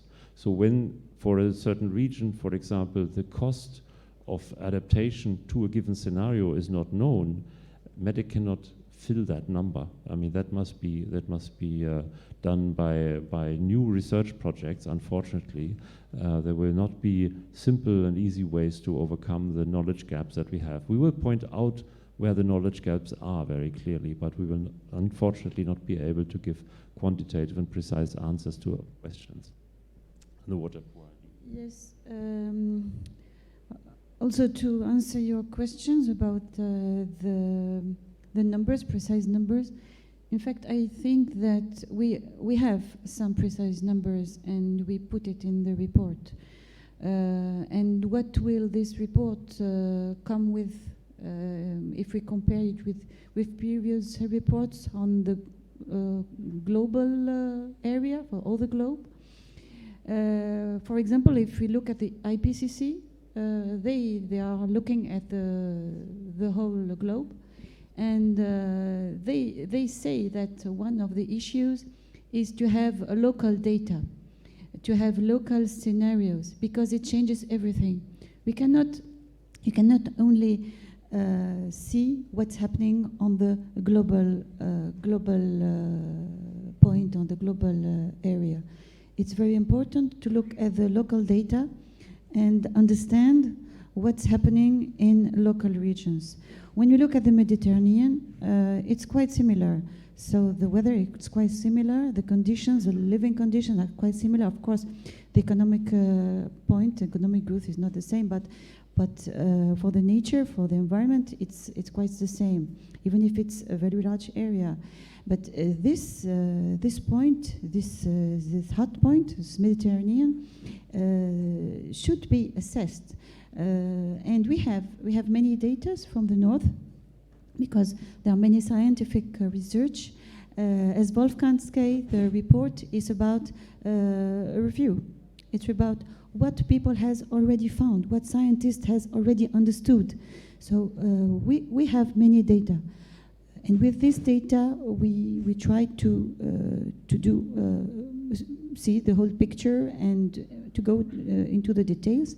But for the south, we have less data, of course. And what we need to say is that this report will show what are the drivers of the climate and environmental change in the Mediterranean region, but also spots on health and food and essentially water, because as we see, the water is really, really an important point for the Mediterranean regions.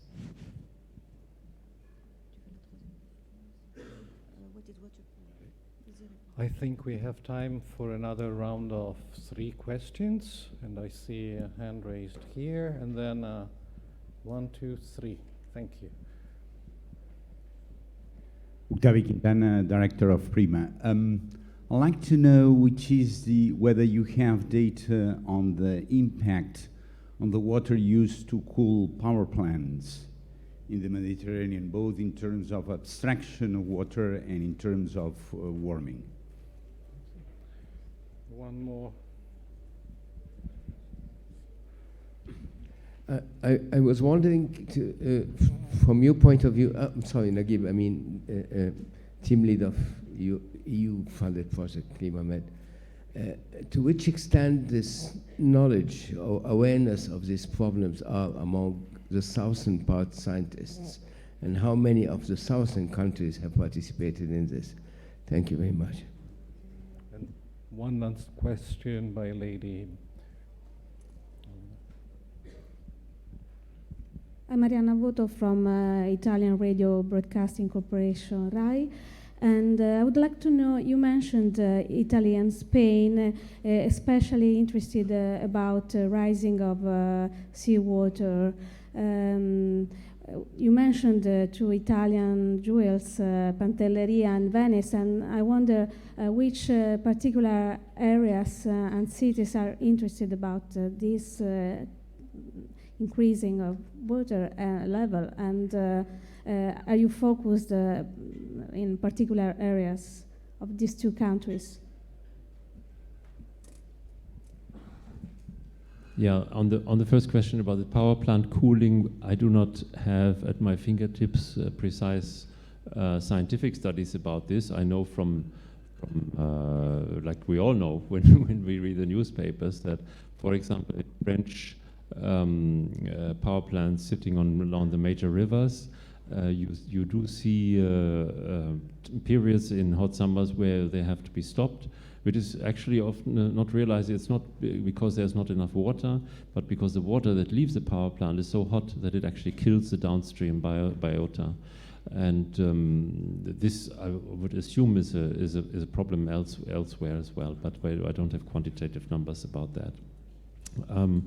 On the south-north participation, I very much like us both to answer. Maybe you start. Yes. For the north-south, so I checked because there are we didn't do the difference, but every time we try to have a balance between north and south, and also between women and men. And we have 20 scientists participating to this report, and 6 out of 20 are from the south. So we have Morocco, Algeria, Tunisia, Egypt, Lebanon. I don't see. I need to check because I don't know them by heart. So that's it. So I think that's it. And you can find the picture of the people that, not the picture of the people, but the picture of the countries that are participating to the MEDEC on the website of the MEDEC. So I don't know what the other question. Let me just by saying we work in this sense like the IPCC and IPBES work, which means that the primary criterion to be selected as an author among the candidates, we had many more candidates, is scientific expertise. There's never any question about that. However, when you have more scientific experts than you really need, then you can start putting in additional criteria, and there the criteria north-south and the gender criterion have been very important. What we do need for the future, if this continues, is a greater participation from many countries, from the south and as well. And for example, I was sitting with a Croatian minister. I do not think we have a Croatian author in the MEDEC report, which is really a pity, although we may, but I'm not quite sure. So we're working actively for that, but we will not make compromises in terms of scientific expertise. On the question of sea level rise and impacts in Italy and in other countries, the examples mentioned of Pantelleria, or in my talk with Venice, they are examples. They're examples from places where we have good data and precise information, and They can only be examples. There's basically, the risk is the same all around the Mediterranean. And for example, if I should talk about another example, which is from Semya's country, the islands of Kerkena in the Gulf of Gabes, they are, many of them are like 50, 60 centimeters above sea level, and that's everything. They're basically not going to be there anymore in the near future. Or like the Camargue and other river deltas in the north. So the easy part about sea level rise is that you do not need a lot of studies. You can go on the beach and you can say, okay, if I put 80 centimeters more water here, I can tell what the impact is. But the salinization problem that Semya mentioned, which is combined to the pumping and sea level rise, is more complicated to assess. But we know it's going to be massive all around the Mediterranean. Yes, then about the examples that we give, it's not just because of it's because of the height of the land in these islands. So because when somebody will say, okay, 1 meter is not more, it's not very much, but you have to see that the coast is not just like this, 1 meter. No, it goes slowly, slowly, slowly. So there is a very large area. When you say 1 meter, it can go a few hundred meters or more inside, and even in all the island. I'll give the example of Pantelleria because it's a very big island compared to all the others that we cite. Of course, it's not more or less important, but it's you can see it in the map. So if you put a small map of Mediterranean, we see the Pantelleria, and we have it here with I think this is the Pantelleria. So it will disappear in the worst scenario of high greenhouse gases at the end of the century. So we have to think about it. So before asking a well-deserved applause to our scientists, I would like to point out we are going for a coffee break, and there is some coffee and other refreshments inside the room. And also a colleague pointed out to me that almost no one is using headphones. I suspect that it is because everyone speaks English, but please be aware that we have simultaneous translation in French and Arabic. And yes, please let us say thank you to our scientists.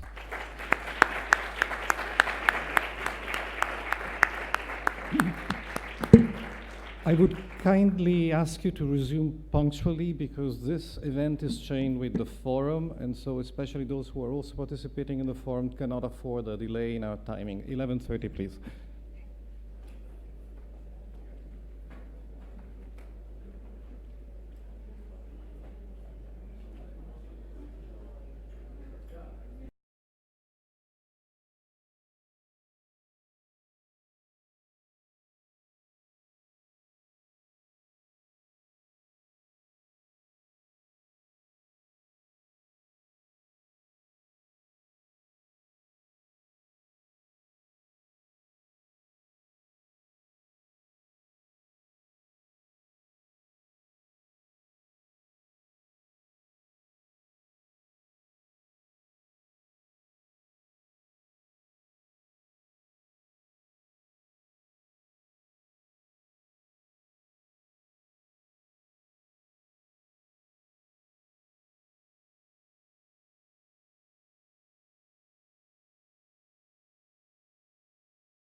This second part of our morning is devoted to what we can do. Not only what happens, but also what we can do. The Union for the Mediterranean is the unique and better placed organization to support the collective efforts that are absolutely essential to face regional climate and environmental challenges. It's the only institution that has the geometry that overlaps the problem. It's the only intergovernmental Euro-Mediterranean partnership.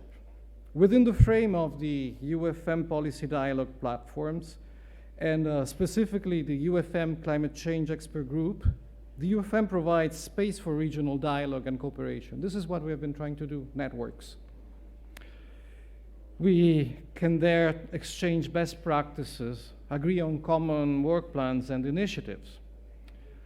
Representatives of governments, civil society, IFIs, scientific experts, local authorities, private sector, international and regional organizations do take part in these networks. UFM Climate Axis of Action support a Euro-Mediterranean policy interface, enhance climate finance access, support member states in their NDC's preparation revision, support local authorities and concrete territories in their efforts towards the energy transition, foster the potential of youth, which is absolutely essential in climate action. So this is the time to check the state of play and reflect on what can be done. And one basic point is getting to our declared goal, enhancement of nationally determined contributions, the so-called INDCs, and national adaptation plans. To this end, it is my honor to call to the floor Jérôme Boutin, who is Executive Director of CITEPA. Jérôme, please.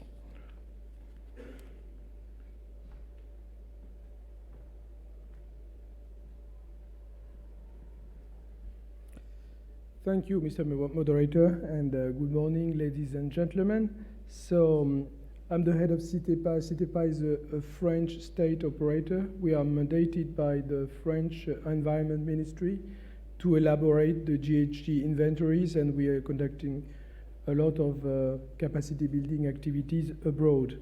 So we've been very honored to be chosen by the UFM to conduct this continuation, second phase of a study related to the regional analysis on nationally determined contributions. And I've been asked to make an interesting but very short presentation, so let's start. So how our work would be carried out in broad lines. First of all, the work will be based on an existing global CADS report, the first phase of this study called Regional Analysis of NDCs in the Southeast Mediterranean region. From what we saw, this report is very exhaustive, and it will be a very useful basis as a full description of gaps and needs and macroeconomics regarding the region. So it will be the first base for analysis and recommendation. And of course, we will start from the updated document, including all comments from every country, even the latest ones received, Palestine and Egypt. So the problem is how and why we should and could carry out such study. We think we could group the CMED countries according to the proximity of mitigation and adaptation solutions and needs in order to look for synergies whenever we can and facilitate some update and ambition. And of course, this is a multi-dimensional problem. So beyond merely adaptation and mitigation efforts, you have plenty of subjects. Take an example, MRV, for instance. I happen to be a member of the consultative group of experts of the UNFCCC, and CGE recently published a survey showing that the majority of parties, especially southern parties, had a strong need regarding MRV understanding and setting up. So it could be a useful framework for national communications, NDCs and NAPs. So where are we? What is the state of the art regarding NDCs? As we are getting some indications from different organizations. UNFCCC and UNDP recently published the state of the art declarations from parties, how and what they would intend to do regarding NDCs. And you will see in this chart that 70 parties to the UNFCCC, accounting for 37% of global GHG emission, say that they plan to enhance, which is the real subject of our study. So enhance the ambition regarding mitigation and adaptation, which is less than half of the total number of parties, a bit more than 190. 37 parties indicated they intend only to update their NDC with new information, and you have plenty of parties they don't know, or they declare they won't neither update or enhance the NDC. This is confirmed with another study, very recent one, published the 20th of September by World Resource Institute, NDC Tracker, saying about the same thing. 67 countries have stated their intention to enhance ambition, which is the subject of this study, and 13 intention to update only. So you will show in the next slides that this comes from an ambiguity that there is in the Paris Agreement. So when we say that parties have to update and enhance their ambition by 2020, this is not actually a real shall do it. It is more a decision urging the countries to do so. So country will split between their will to enhance ambition, update, or not doing exactly anything. It's not a compulsory that they do something. So there's a strong incentive here to motivate those countries to do something to enhance or at least update their ambitions. So where are we standing in terms of the CMED's NDCs, which is the scope of this study? 13 countries, they are listed in this chart. And you see that situations can vary from one country to another. Some countries published INDC just prior to the COP21. Most countries also published a revised version of INDC called NDC version 1.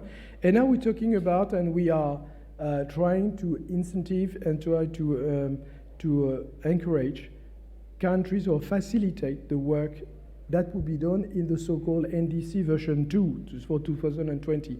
NA is non-available information. Sometimes you see that in case of 5 countries, they already declare the intention to update their 2020 NDC.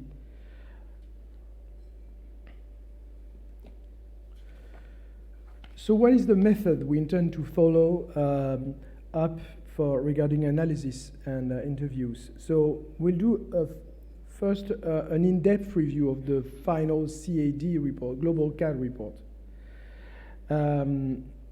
adding those country comments as I expressed previously.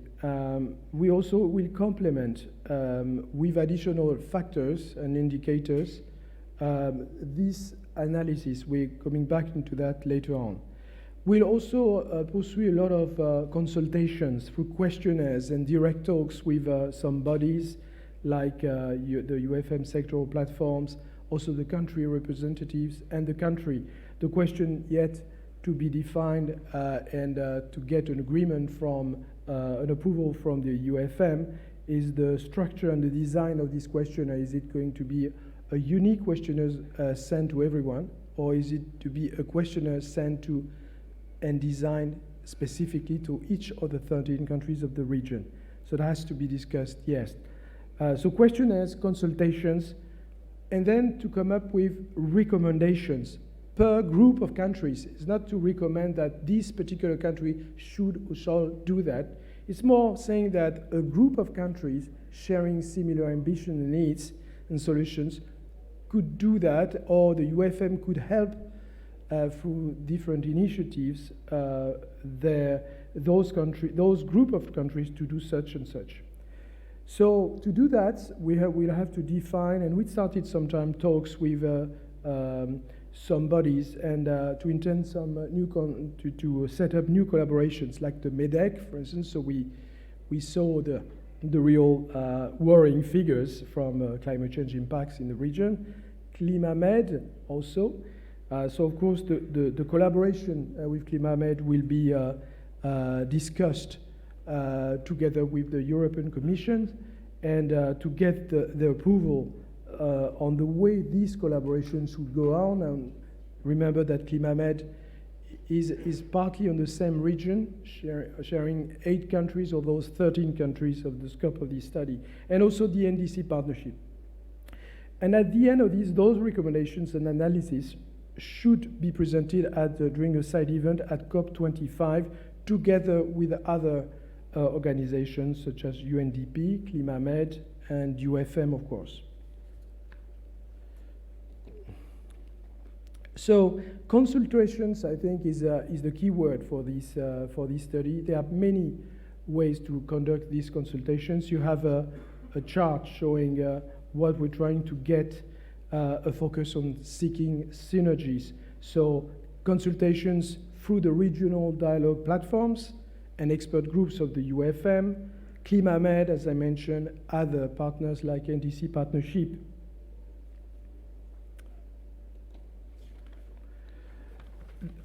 I mentioned indicators that we are collecting data, a wide array of data for all countries in the world, and not only in the region, so that we would be able to benchmark those 13 countries belonging to the CMED region compared to the situation in other parts of the world.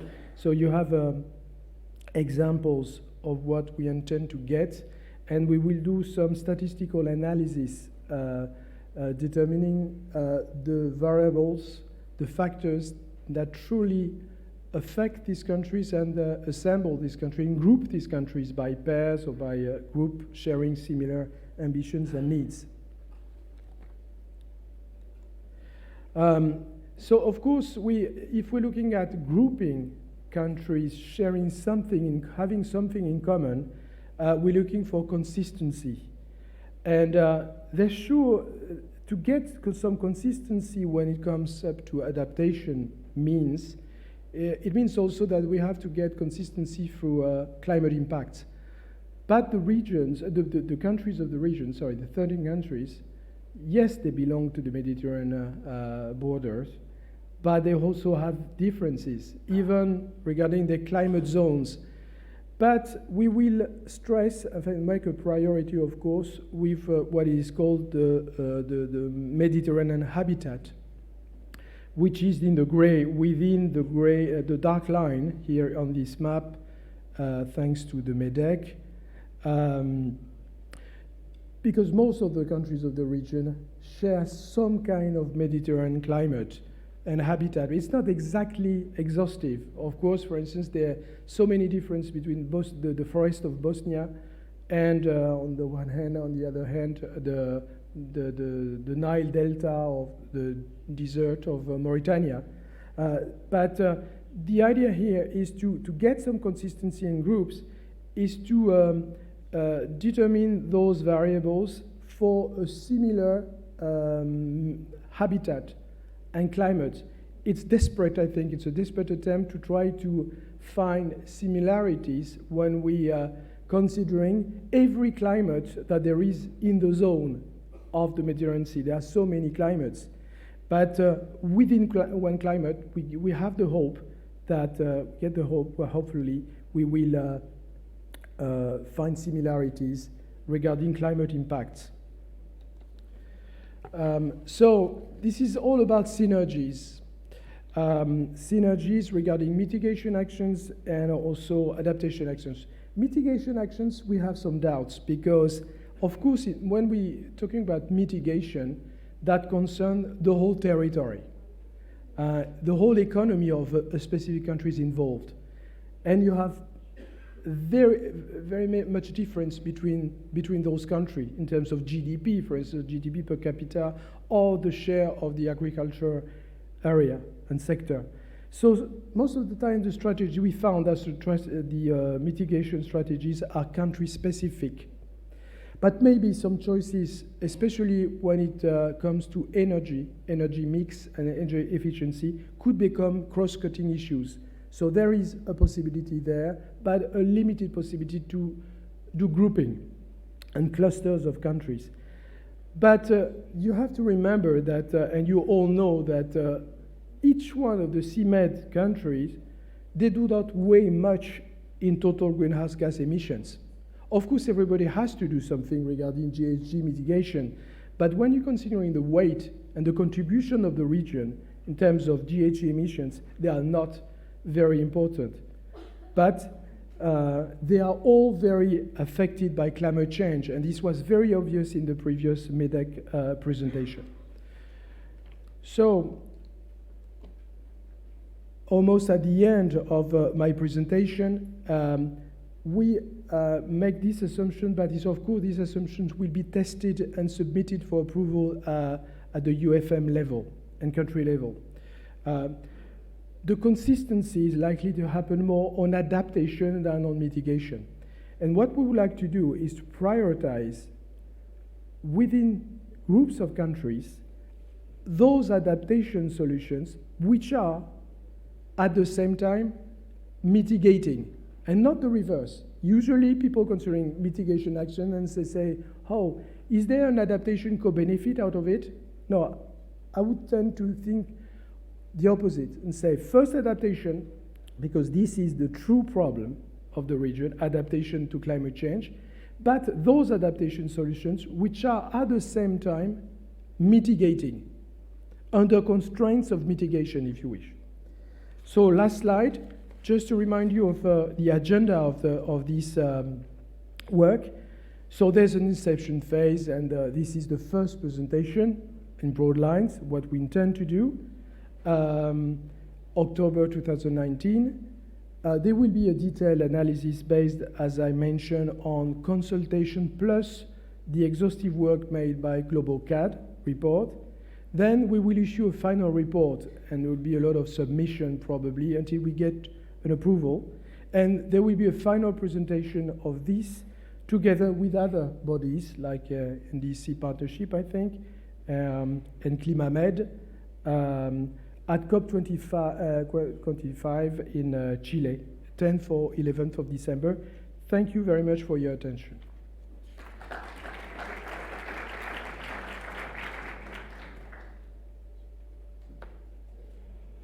NDCs are the clearest goal, the hard one.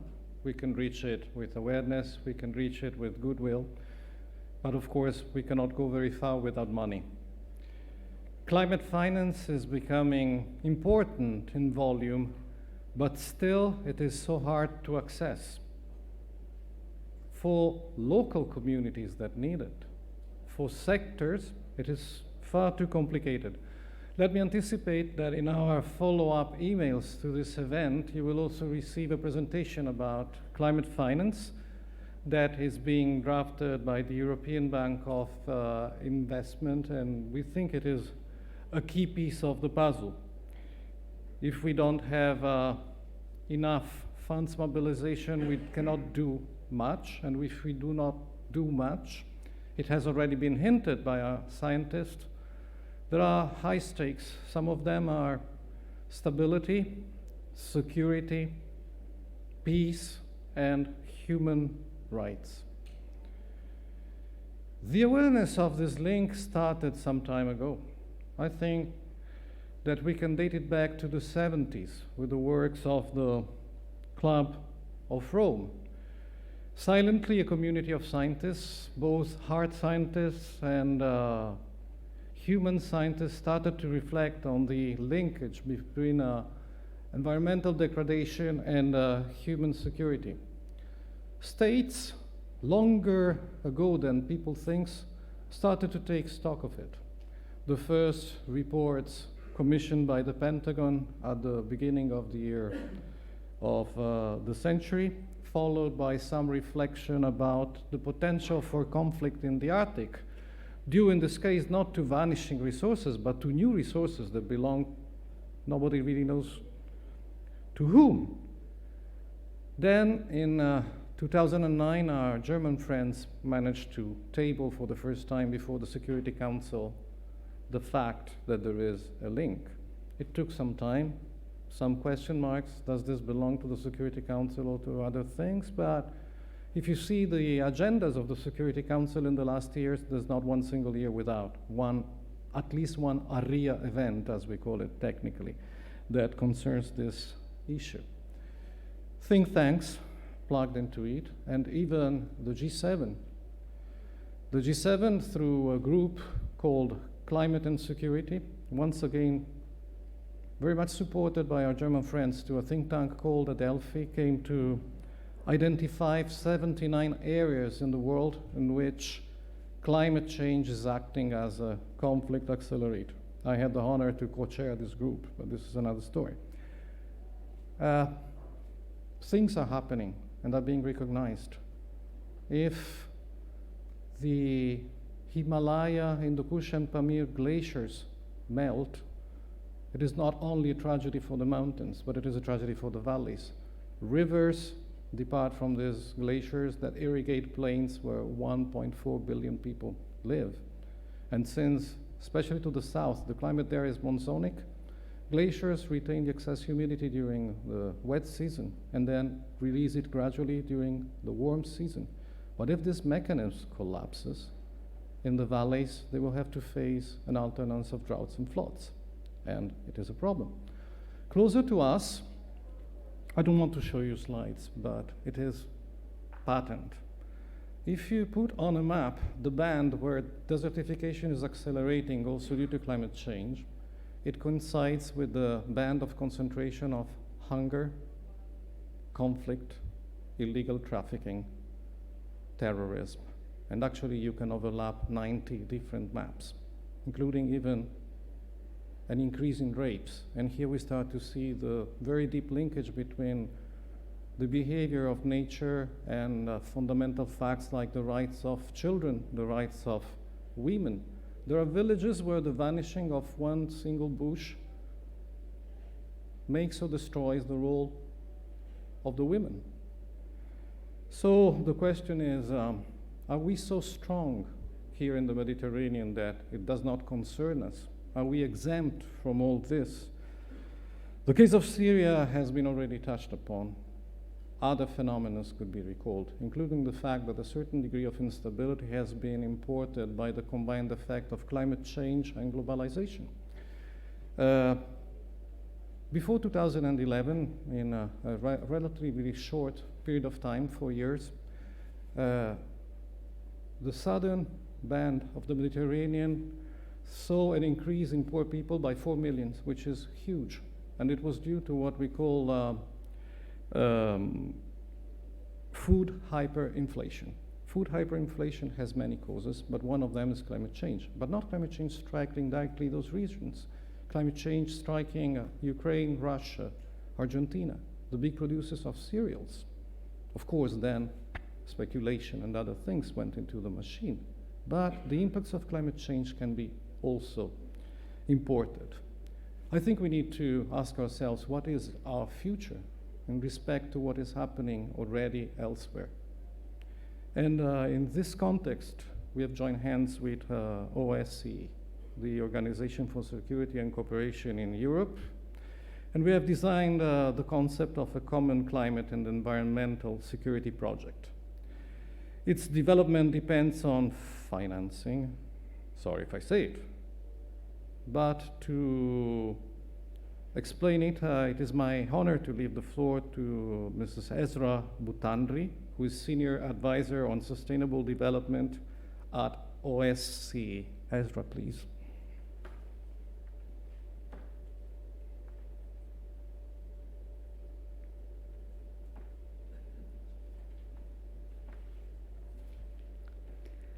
Well, thank you very much for this introduction, and also actually it's an honor for us for the Organization for Security and Cooperation in Europe, OSCE, to be invited to this platform and to be able to work together with our partners in the Union for the Mediterranean.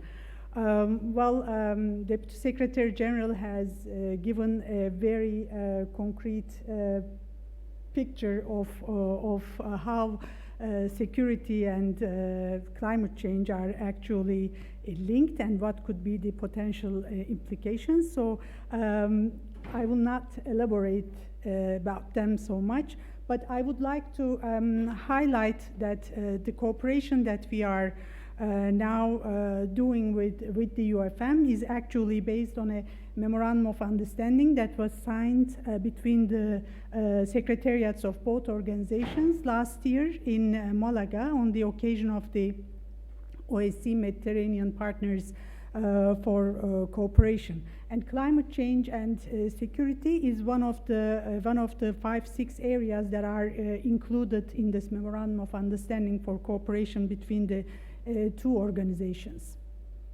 Climate change in the UFM context, I will not repeat them. In the morning, several times it has been highlighted. Of course, the UFM Ministerial Declaration on Environment on Climate Change in 2014, as well as the UFM Ministerial Declaration on Energy and the Ministerial Declaration on Water had important references to climate change, and this is an area that's extensively being covered by the Union for the Mediterranean in the region, and that's the reason why we are also joining our forces from the OSCE side, which is actually a regional security organization.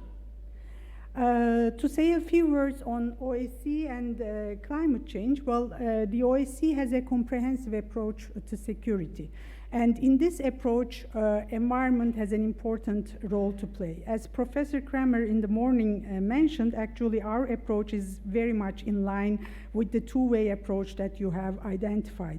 This is environmental problems, environmental challenges that may lead to tensions or conflicts between the countries or within the countries themselves among different stakeholders. But also the second, more positive link is more building on the potential of environmental cooperation to build trust and enhance good neighborly relations. And that is more the directions that we are focusing within the Organization for Security and Cooperation in Europe. So the issue came to our agenda back in 2007 in a way parallel to it's being handled, the debates happening at the UN Security Council. And actually it was in Madrid where the OSCE ministers of foreign affairs have agreed back in 2007 on a declaration on environment and security. And in that declaration, there was a specific reference to climate change. It recognized climate change as a long-term challenge, and it emphasized its role as a magnifier of challenges on security and stability. So that's how OSCE actually started addressing the climate change challenge. And climate change is part of our environmental activities within the OSCE, and we deal with it through a two-tiered approach. First one, as you see on the screen, we provide a platform for political dialogue on climate-related security risks. OSCE, with its 57 participating states, member states, is a consensus-based organization. So climate change and security nexus is not yet a mainstream feature on the security agenda of OSCE. But following the Madrid Declaration, several Ministerial Council decisions, as well as our economic and environmental fora, which convenes annually, and also a number of Security Days events that are organized by our Secretary General, have enabled addressing climate change issues through the lens of a wide variety of topics, including through the lens of disaster risk reduction, through sustainable cities, energy, water diplomacy, as well as migration, and most recently through 2030 Agenda and SDGs. The second entry point is we also implement concrete activities on the ground to assess potential security risks stemming from climate change. So between 2013-2017, actually the OSCE, together with its partners in the Environment and Security Initiative, which includes UNDP and UN Environment as well, we conducted climate-related security risk assessment in Eastern Europe, South Caucasus, and Central Asia, with the support of European Union Instrument for Stability, as well as Austrian Development Agency. Over 500 national stakeholders from the 11 countries in those 3 regions that I have mentioned have participated in these regional assessments, and it resulted in the mapping of 30 hotspots across those 3 regions.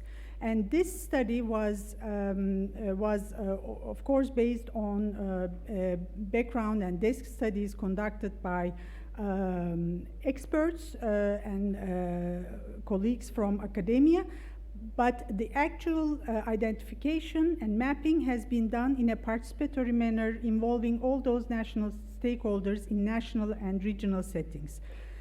Furthermore, in order to demonstrate the benefits of transboundary cooperation, we also took an example of the Dniester River Basin shared by Moldova and Ukraine and helped both countries in developing a transboundary adaptation strategy supported with an implementation plan. So these were the major outcomes of our previous work. So building on this background, we have been cooperating with the UFM to develop a joint initiative to address climate-related security risks in the Mediterranean region.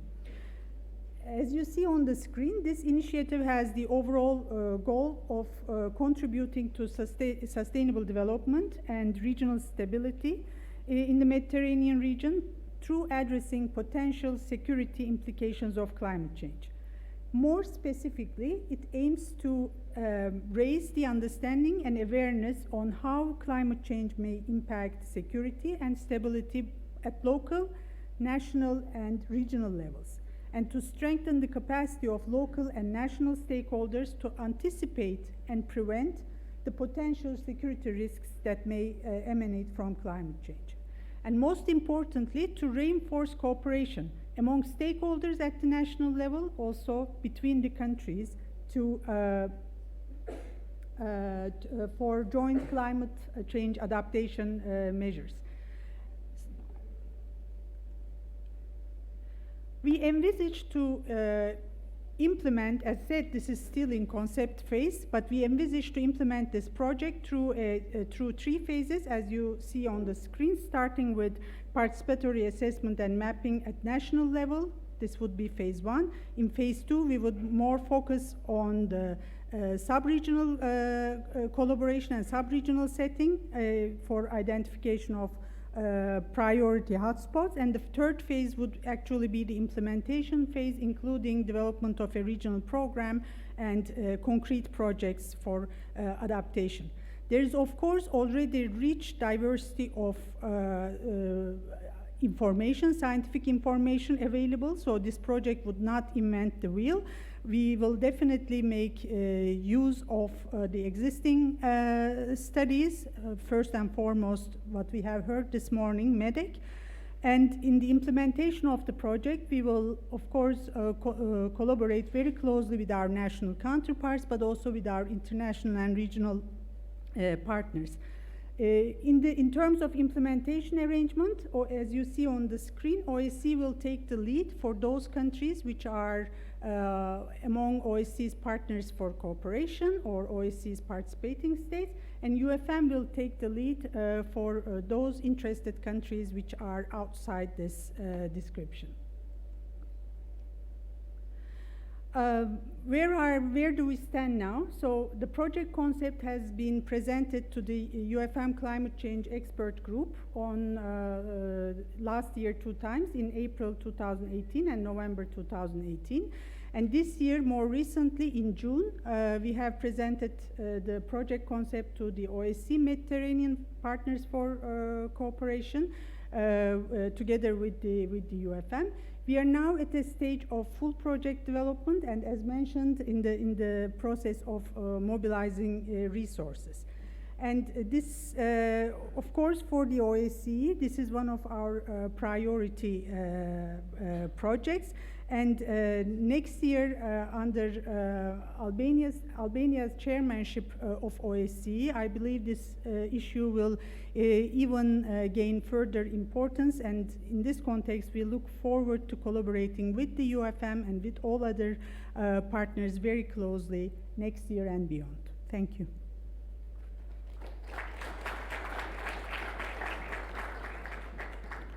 Thank you very much. I don't know if anyone noticed that we're asking for money.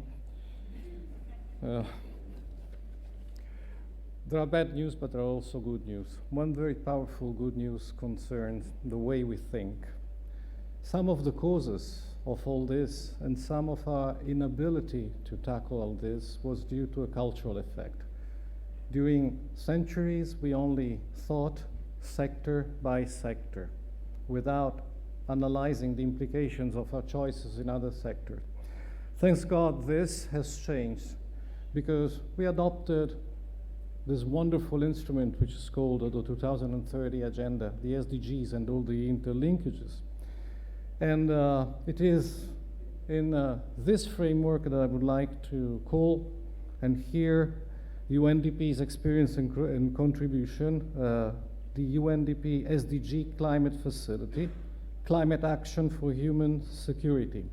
And I would like to give the floor to Sujala, I hope I pronounce it correctly, Pant, who is Chief Technical Advisor of the Regional Hub for Arab States. Sujala, thank you, please.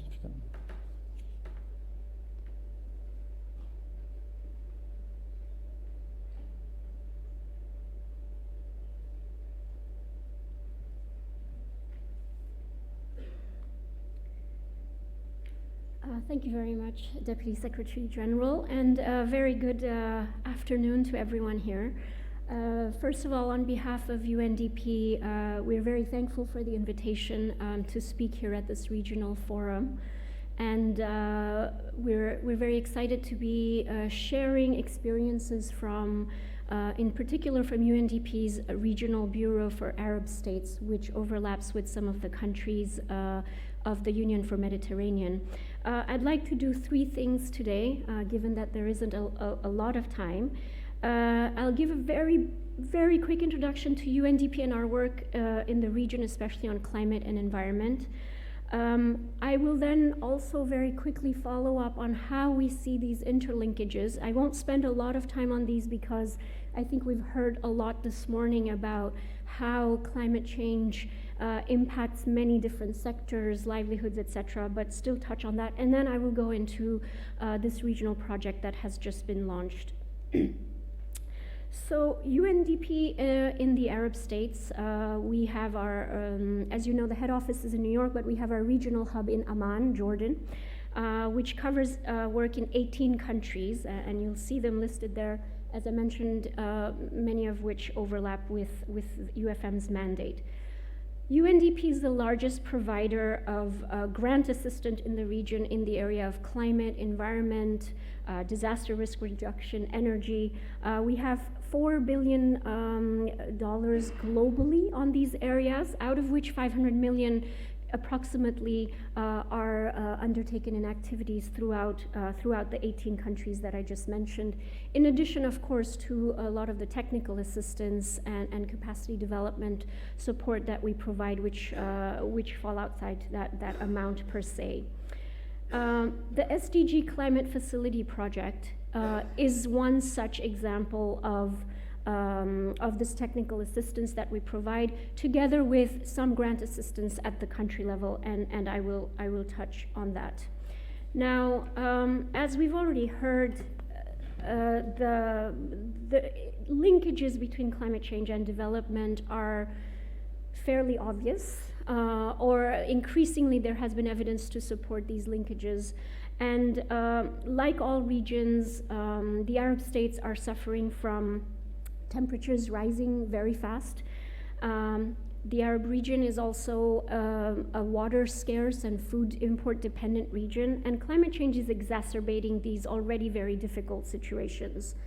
And so, in essence, UNDP aims to support countries to increase their resilience in the face of multidimensional risks. And it touches a little bit on what you just said. We cannot afford to work in silos anymore. We cannot afford to just work on a sector basis. We have to start creating and identifying the synergies to have results that are long-lasting and are comprehensive in their nature.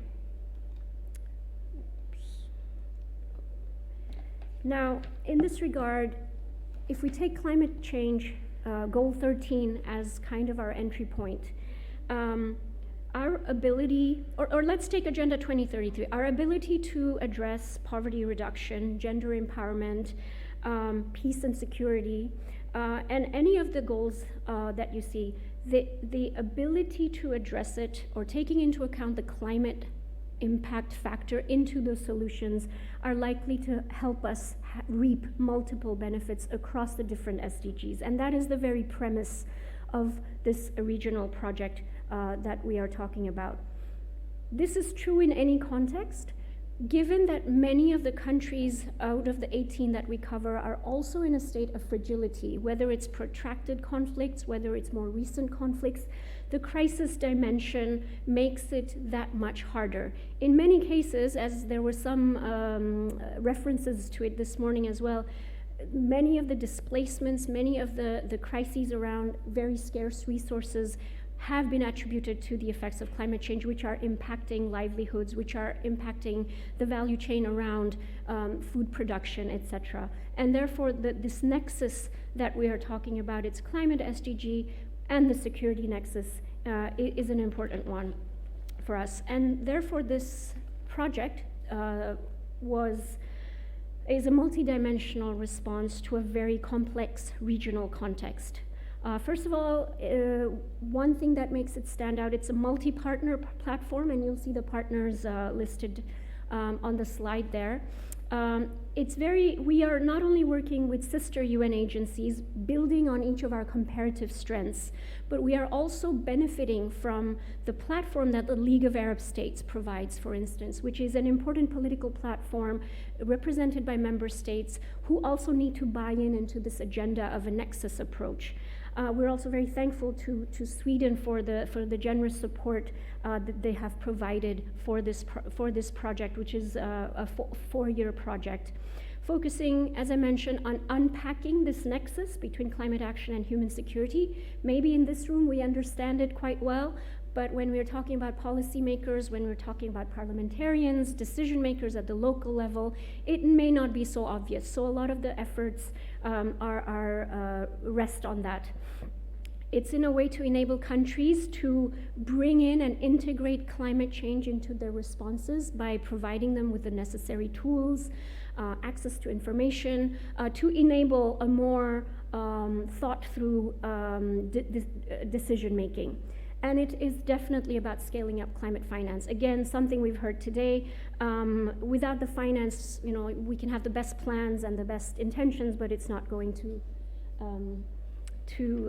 go very far. So there are interconnected components in this project, which is around the upstream policy reforms, access to necessary information and tools, and changes and results on the ground, without the operational aspect, it would be very hard to sort of sustain the claims that we're making about the importance of these linkages. And I'm not going to go into details because of the time factor, but you'll see that these three dimensions are captured in the three outcomes that are listed here, which are being led by different partners, again, depending on where our strengths lie. One important link I would like to make, though, in this regard is around the NDC, the update, the NDC 2.0, as someone called it, where we see that as a very important entry point to also bring in the crisis dimension into the enhancement and raising the ambitions of the NDCs. will the ambitious NDC plan take into account the additionality that, especially in this region, that crisis contexts take? Will those additional costs be factored in, for instance? And so these are some of this along with the regional SDG roadmap, regional energy strategies, etc., are where we hope to infiltrate the thinking, if you will. Again, I won't spell these out, but I think, as I mentioned earlier, it is really about working with countries to address multiple crises, multidimensional crises, by on the one hand being preventive, so looking ahead, the foresight, the information required to be able to make decisions that will prevent crises from emerging, but it's also then helping communities to address and build resilience in the context where this is already happening. Ultimately, it's about leaving no one behind, a core principle of Agenda 2030, by focusing on communities that are affected by the convergence of climate conflict, loss of livelihood opportunities, etc. And finally, this is not easy. It's a process of change where there is quite a bit of effort that we have to put in terms of informing, so creating the evidence or linking up the evidence that exists. And I think this morning we heard about the fantastic body of knowledge that exists, but not everyone has access to that. So how do we as a project, through the vehicle that we have, helped to bring those pieces of information together? It's then about convincing, making a case to decision makers, to champions who can help take that message further than we can as individuals. And then it's about catalyzing partners, both for programmatic synergies, but also financial partnerships that are critical to making these changes happen over a period of time. So I'll stop here. And once again, thank you very much for the opportunity, and I'm happy to take some questions here or at lunch eventually. Thank you.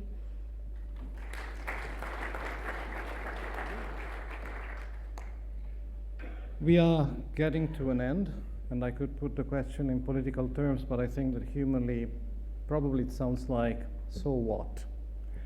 Science is a value in itself. Knowledge is a value in itself, but this was meant to be science for doing. So please let me invite our two scientists to give the one product that we are betting on, which is key messages. Key messages for policymakers, key messages for the public. But I think that if I can also ask Ambassador Popovsky to join us for conclusions on behalf of our presidency.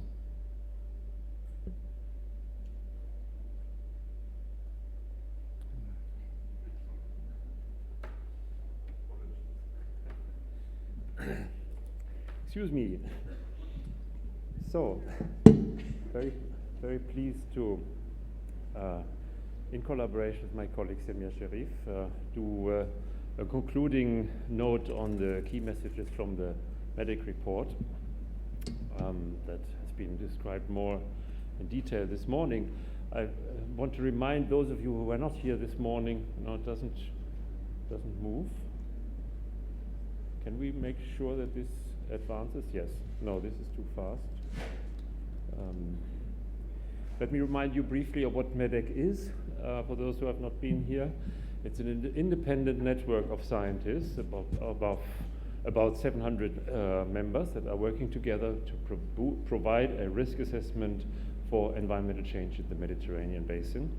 It is supported by various institutional bodies, but particularly by the Union for the Mediterranean and Plan Bleu, the UNEP-MAP Regional Activity Center, and many more institutions that have supported us for individual activities.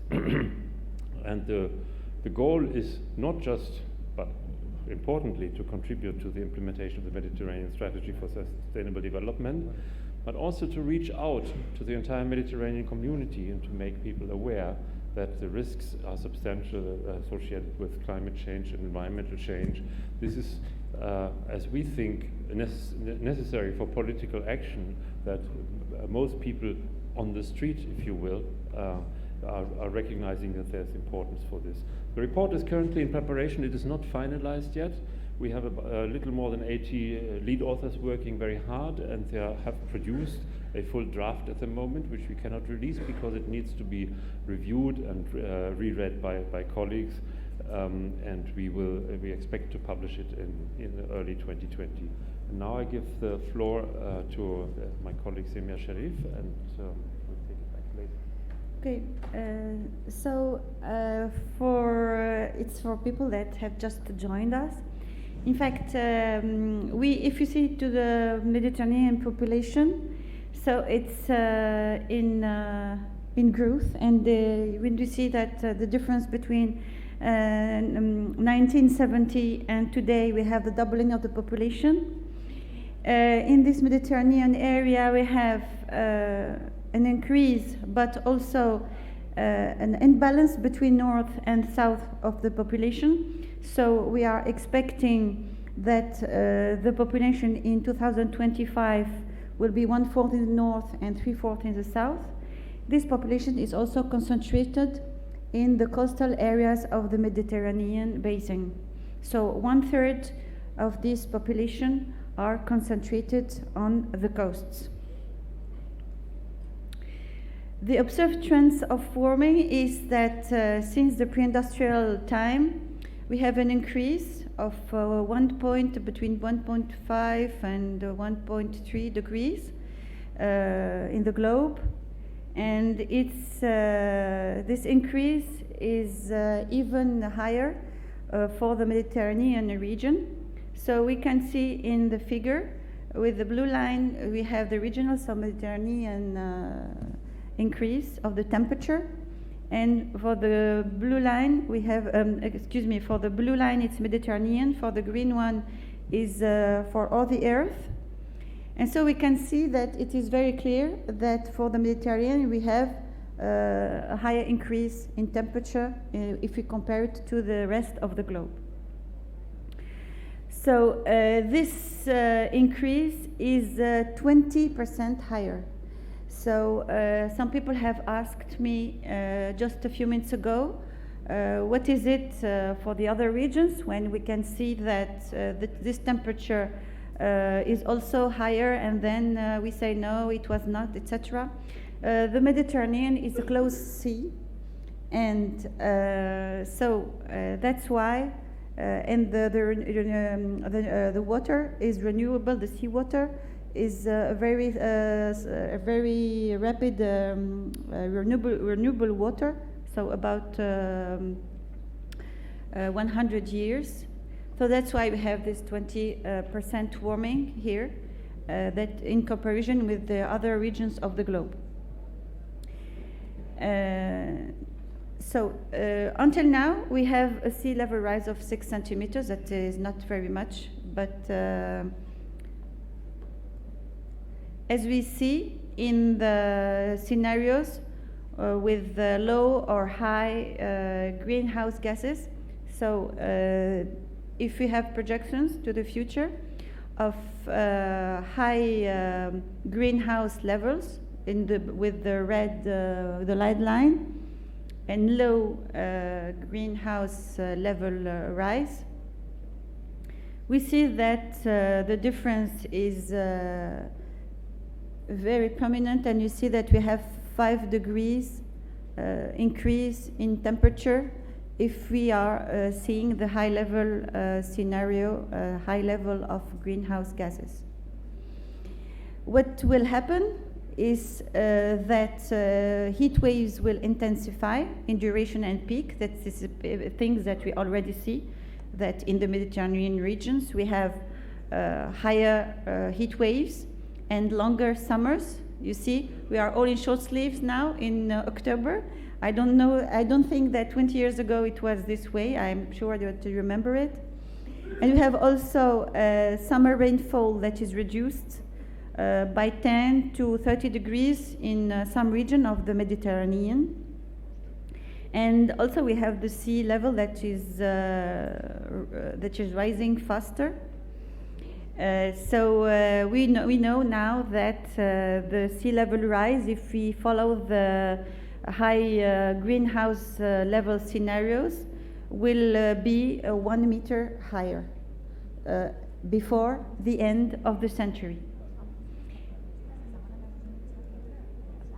So this is real pictures of drought in France, I think, in Lorraine. And we have also an increase in forest fires. Why this increase? It's because we have evaporation and so less water in the leaves, so it's easier. The combustion is easier.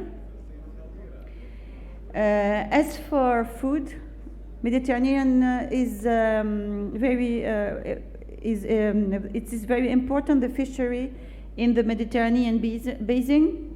So we have a problem of fishes because we have lost 41% of the predators between 1950 and 2011, and we also have lost 34% of fish species because of warming, overfishing, pollution, invasive species. But what's happening now, we know that if you have the warming, if you have 1 degree more warming in the water, we will have less oxygen, and for this 1 degree, we will have the fish shrinking by 20 to 30%. So if we have 1 degree, we have 20 to 30% shrinking of the fish will be smaller. But if you have 5 degrees, it's just very easy to imagine what we are going to have. So on one side, we have less species, and on the other side, we have smaller fishes. So we know that in the Mediterranean, fishery is very important. Tourism is very important, so we have the problem of water. And agriculture is also important. So here I'm going to talk about the most important food, so the basis of the pyramid food in the Mediterranean, that is bread or pasta or couscous. So this is done with durum wheat, and we know that the Mediterranean region has 60% of the world growing area of durum wheat. The problem of the wheat, this is just an example, the wheat, because it's just very important for the Mediterranean. But if you have 1 degree increase in temperature, we will have 7.5 degrees in the yield. So if we consider the worst scenario of a 5 degree rise, we will have more than 1/3 decrease in the yield of wheat. And this is without consideration the reduction in rainfall. So we have this problem also of food, because this is an example of wheat, but all the plants will have the side effect of temperature rise. So in the Mediterranean region, we have tourism that is very important for economy. So we have the tourism that is based on water, and the consumption of water is very high in tourism, and we have a decrease in water because of evaporation of surface water and sea salt intrusion, so salinization and pollution of groundwaters and surface waters. We have so to have the tourism, and we have agriculture, so fishery. You see that we have less species, and we have small fishes. And the third thing is agriculture, and you see that the plants will be lower. They have to be irrigated, so we don't have water. And this is a real problem. So now I will let my colleague, Dr. Wolfgang Kramer, continue. Thank you, Semia. Yes, I don't want to hold you on for so many more minutes, but to give you a brief summary of what we discussed more in detail this morning. Sea level rise has been mentioned already, and we really need to look across the globe and actually all the way to Greenland and Antarctica to understand that our current estimates by the IPCC for who says 50%, maybe 80 centimeters, maybe 80 centimeters by the end of the year, they are very likely big underestimations. It is very probable at the moment that the knowledge that we get from Antarctica will lead us to adjust upwards those estimates. And a number of the consequences of more than 1 meter of sea level rise are already mentioned. Coastal flooding will increase, cultural heritage sites such as Venice, but also many others, will be very, very difficult to protect. Coastal erosion will be a major issue, is already in some areas, and will be in more as if we have these higher sea levels. There's also the problem of acidification, which is a direct consequence of increased greenhouse gases in the atmosphere. That acidification is already measurable. We do not see big impacts yet, but it's one of the factors that are easy to calculate for the future, and it is very likely that we will see a significant reduction, for example, in mussels and other organisms for commercial consumption that depend directly on current conditions in acidity. But coming back to the heat waves and to human lives and to how it will be to actually survive in the Mediterranean, there are now very solid studies that show us that in eastern Mediterranean cities, the summer nights that are the coolest at the moment, there's variability of course every year, those summer nights will be in the future warmer than the warmest we have there today. So in other words, if at the moment in a Mediterranean city, perhaps with some air conditioning, you can still survive or you can still recover at night from the hot days, that will be much more difficult by the end of the century. And for all those who are disadvantaged, this will constitute a real risk for health. There's also a bigger likelihood of distribution of disease vectors, such as mosquitoes and also others, as a consequence of climate change, as a consequence of less cold winters. To conclude, I remind you of a study that has been published a few years ago about the connection between dry conditions and conflict. In particular the Syrian war. The study has been published in a very prestigious journal, has been very much criticized, but what you cannot escape from is noticing that in the eastern Mediterranean, droughts have contributed substantially to economic destabilization in the past, and that therefore, even if a climate change event will not actually cause war, as some people have claimed. We do not, the scientific study doesn't allow to say that. It will continue to destabilize the economy and the social system in countries that are already under difficult conditions. Or if we want to turn that message positively, which I prefer, is that if we manage to reduce the negative impacts of climate change on the Mediterranean economy and on Mediterranean countries, we also will reduce the risks for international conflict or even national conflict in the future.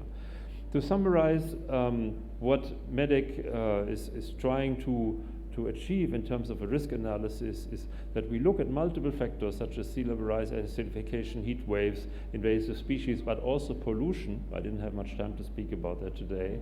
We find a number of sectors and systems where we already see effects and where we can expect effects to increase substantially in the future. And in the end, people will suffer from it. The growing population in the Mediterranean that my colleague has shown, particularly in the south, will be at direct disadvantage as a consequence of those changes. Whether or not this leads to a measurable influence on migration, whom am I to give you numbers for that? That is impossible to do. But it is clear that if in parts of the world, in Africa and in the Near East and also on the southern shores of the Mediterranean, livelihoods become completely unsustainable, then it will be natural for people to seek new opportunities elsewhere.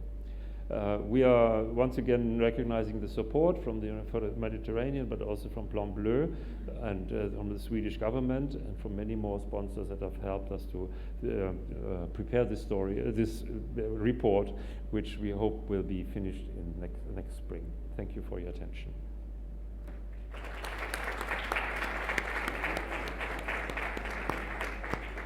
We are at the very end. I wish to thank the many ministers and heads of delegations who have joined us for this last part. We have a huge number of findings that converge in some key messages that finally converge in one message. That is, no one facing the width and pace of such change has on its own enough resources to face it. So, at a Euro-Mediterranean scale, we really have to join forces, join hands, and share what we can share. I conclude the event by giving the floor to Ambassador Popovsky on behalf of the presidency for conclusions. Thank you.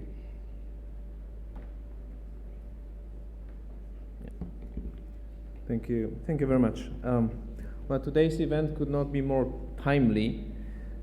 We saw only 2 weeks ago world leaders gathered in New York and committed to more action and to a greater ambition to fight climate change. And the words of the UN Secretary General were very telling. He said that climate emergency is a race we are losing, but it's a race we can win.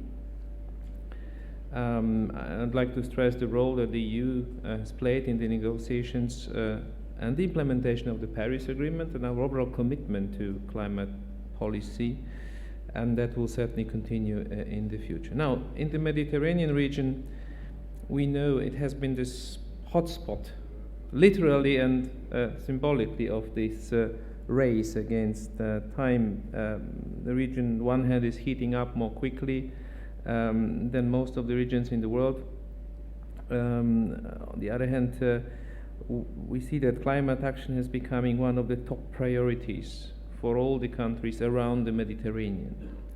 That's why I would like to salute the MEDEC for bringing together expertise from across the region, and also thank personally Professor Cram and Professor Sherif for their inspiring presentations.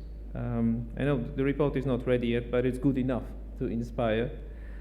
Effective climate action needs to be science and evidence based, with no place for misinformation. And the UN International Panel on Climate Change, IPCC, and the MEDEC reports are therefore critical to inspire action, as they are raising serious concerns. I mean, by the way, whenever I speak about IPCC, I have this Madeleine moment of Proust, because it was thanks to the IPCC that I had a chance to meet Sir Paul McCartney. They brought him into the European Parliament in 2009 ahead of the Copenhagen Climate Summit, not in his capacity as the ex-Beatle, but in his capacity as a climate campaigner. And I will never forget that moment. Well, next year in 2020, we'll gather for the second UFM Environment and Climate Change Ministerial meeting, and this meeting should conclude with commitments and an agenda to review upwards the national determined contributions and accelerate on the path on sustainable growth. And we definitely need that clear ambition. Climate action, as I mentioned also this morning, is a top priority for the European Union. President-elect of the Commission, Ursula von der Leyen, made it very clear when presenting her political guidelines back in July.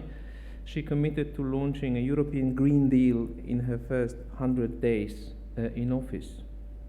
Also in June, a large majority of European leaders supported the Commission proposal to make Europe climate neutral by 2050, an ambitious goal, which means a transformation towards a sustainable economy and our society challenge, but at the time an opportunity for investment, job creation, and a manner to increase standards of living of our citizens. We have already achieved a lot.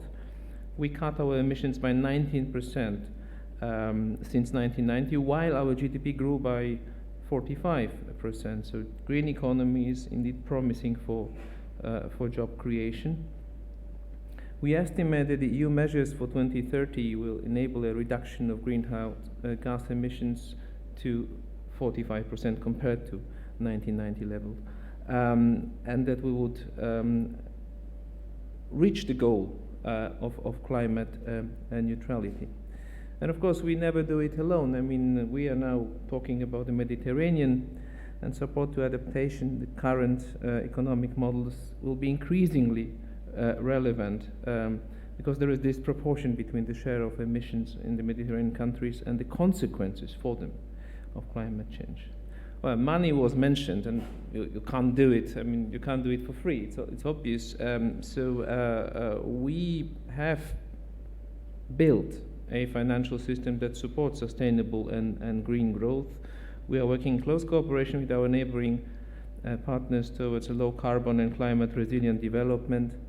Critical sectors that we support are renewable energy and energy efficiency, urban development, or agriculture and forests. We are also collectively the biggest climate finance donor. The EU and its member states' contributions have more than doubled since 2013, exceeding 20 billion euros annually.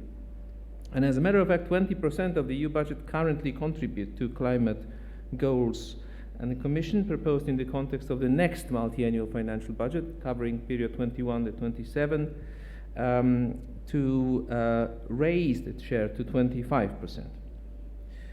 And we'll continue to scale up, to mobilize international climate finance in our neighboring partners, also including, using innovative tools like the European External Investment Plan.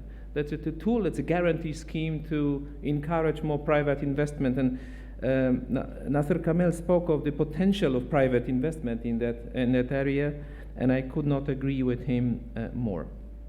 Or in conclusion, people really expect something from us, the thinkers, the policymakers, and that includes the young generation, as we could hear and see it in New York 2 weeks ago. But we also hear and see it basically every Friday in many, many cities and villages around Europe. 50 years after the release of Abbey Road, I cannot but refer to the Beatles once again, and just to quote, that we feel that the ice is slowly melting and we have to carry that weight. And of course, climate and environmental action are global challenges that we can only address jointly. That's why I'm so glad to see so many of you, member states from both sides of the Mediterranean, but also many, many partner organizations from all over the world. We have converging interests, and we have achieved what we have achieved due to this combination of efforts. I'm very grateful to the Union for the Mediterranean for lifting the climate action to the highest level within your framework. And I'm sure that today's meeting will give an additional spin to the discussions of the experts, and also the additional motivation to policymakers to achieve an ambitious outcome, an ambitious and realistic ministerial declaration on environment and climate change in 2020. Thank you very much.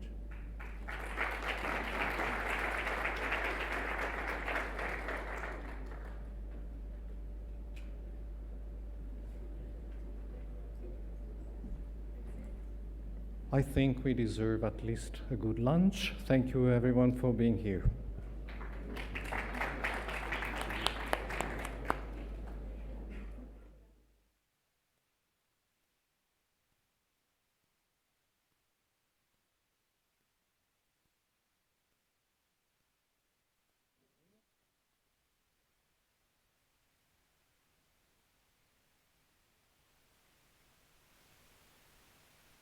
To become the new normal in the coming years. Extreme heat wave, and across the continent, records are being broken.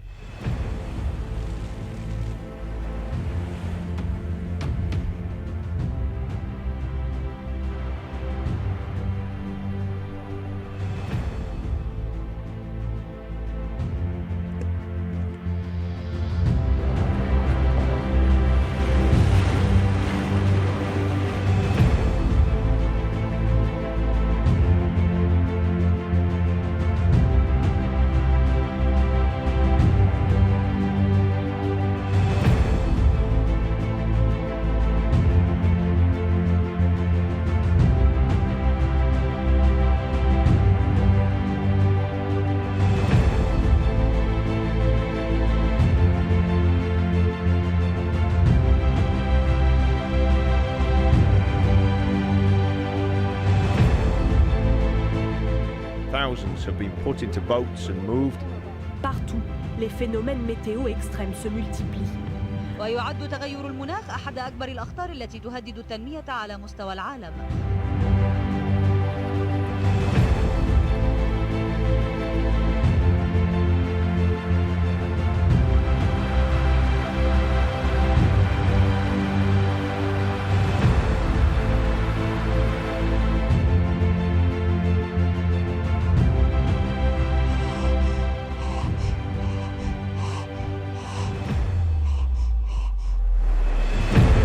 The extinction of much of the natural world is on the horizon.